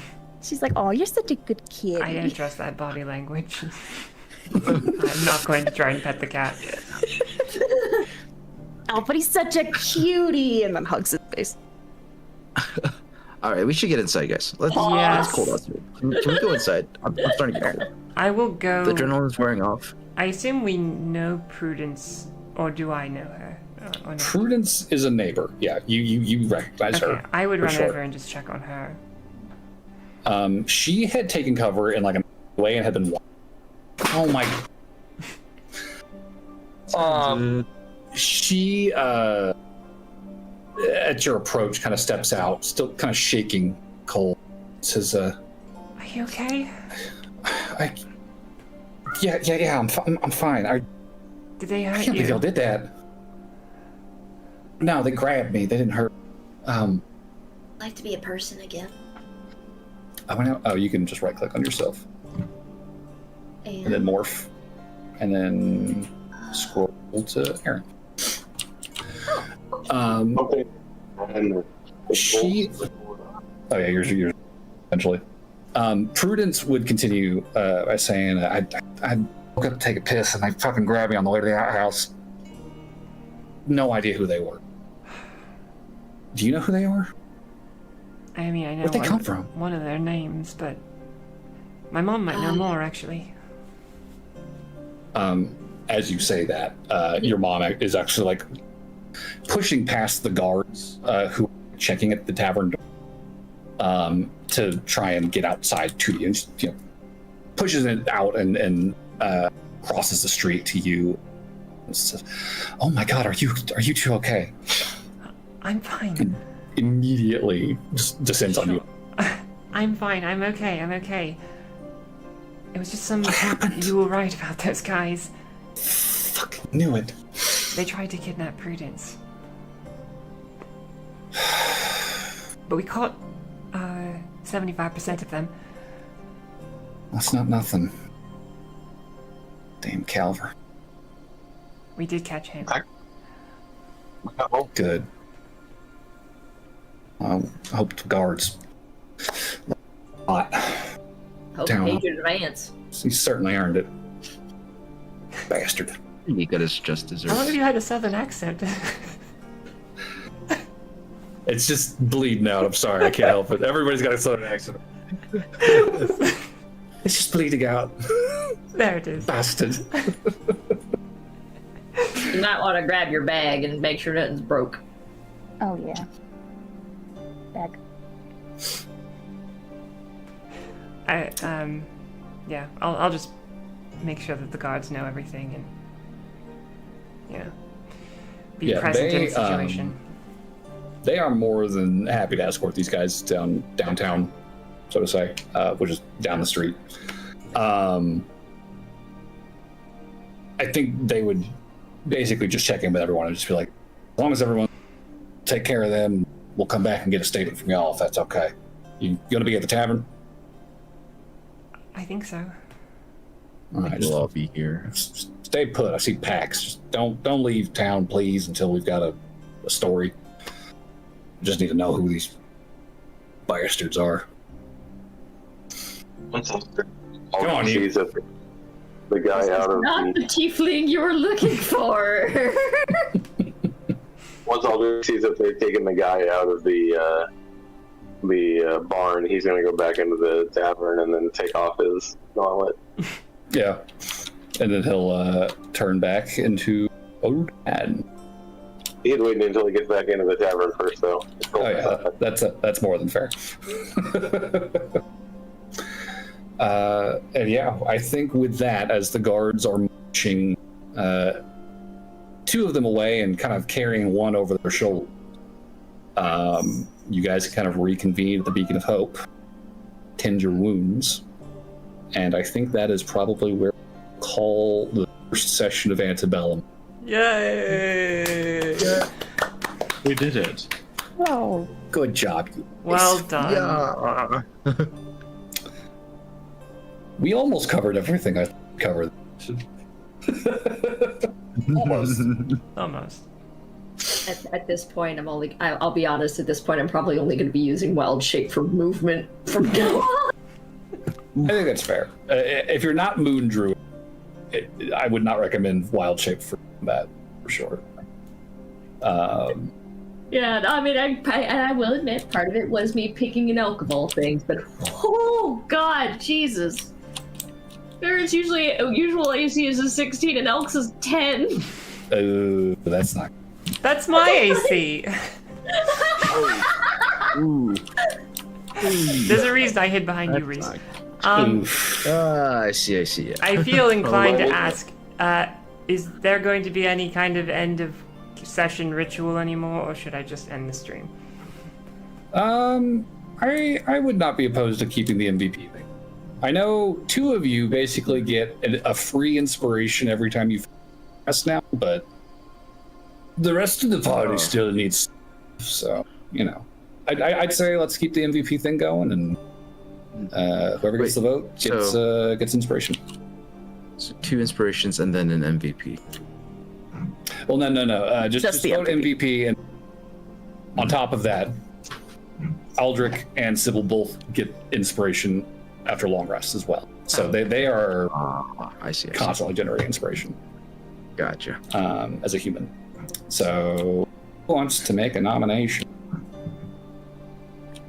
I would say Errant. I think Errant. I would agree with that vote. Yes. All right, Aaron. Agree. Take the first inspiration of the camp. Congratulations. I would love to if I could figure out how this character is. Well, we have something to go over before next week. Alright, I will stop the stream there. Good game, everybody. GG. Thanks, stream for watching.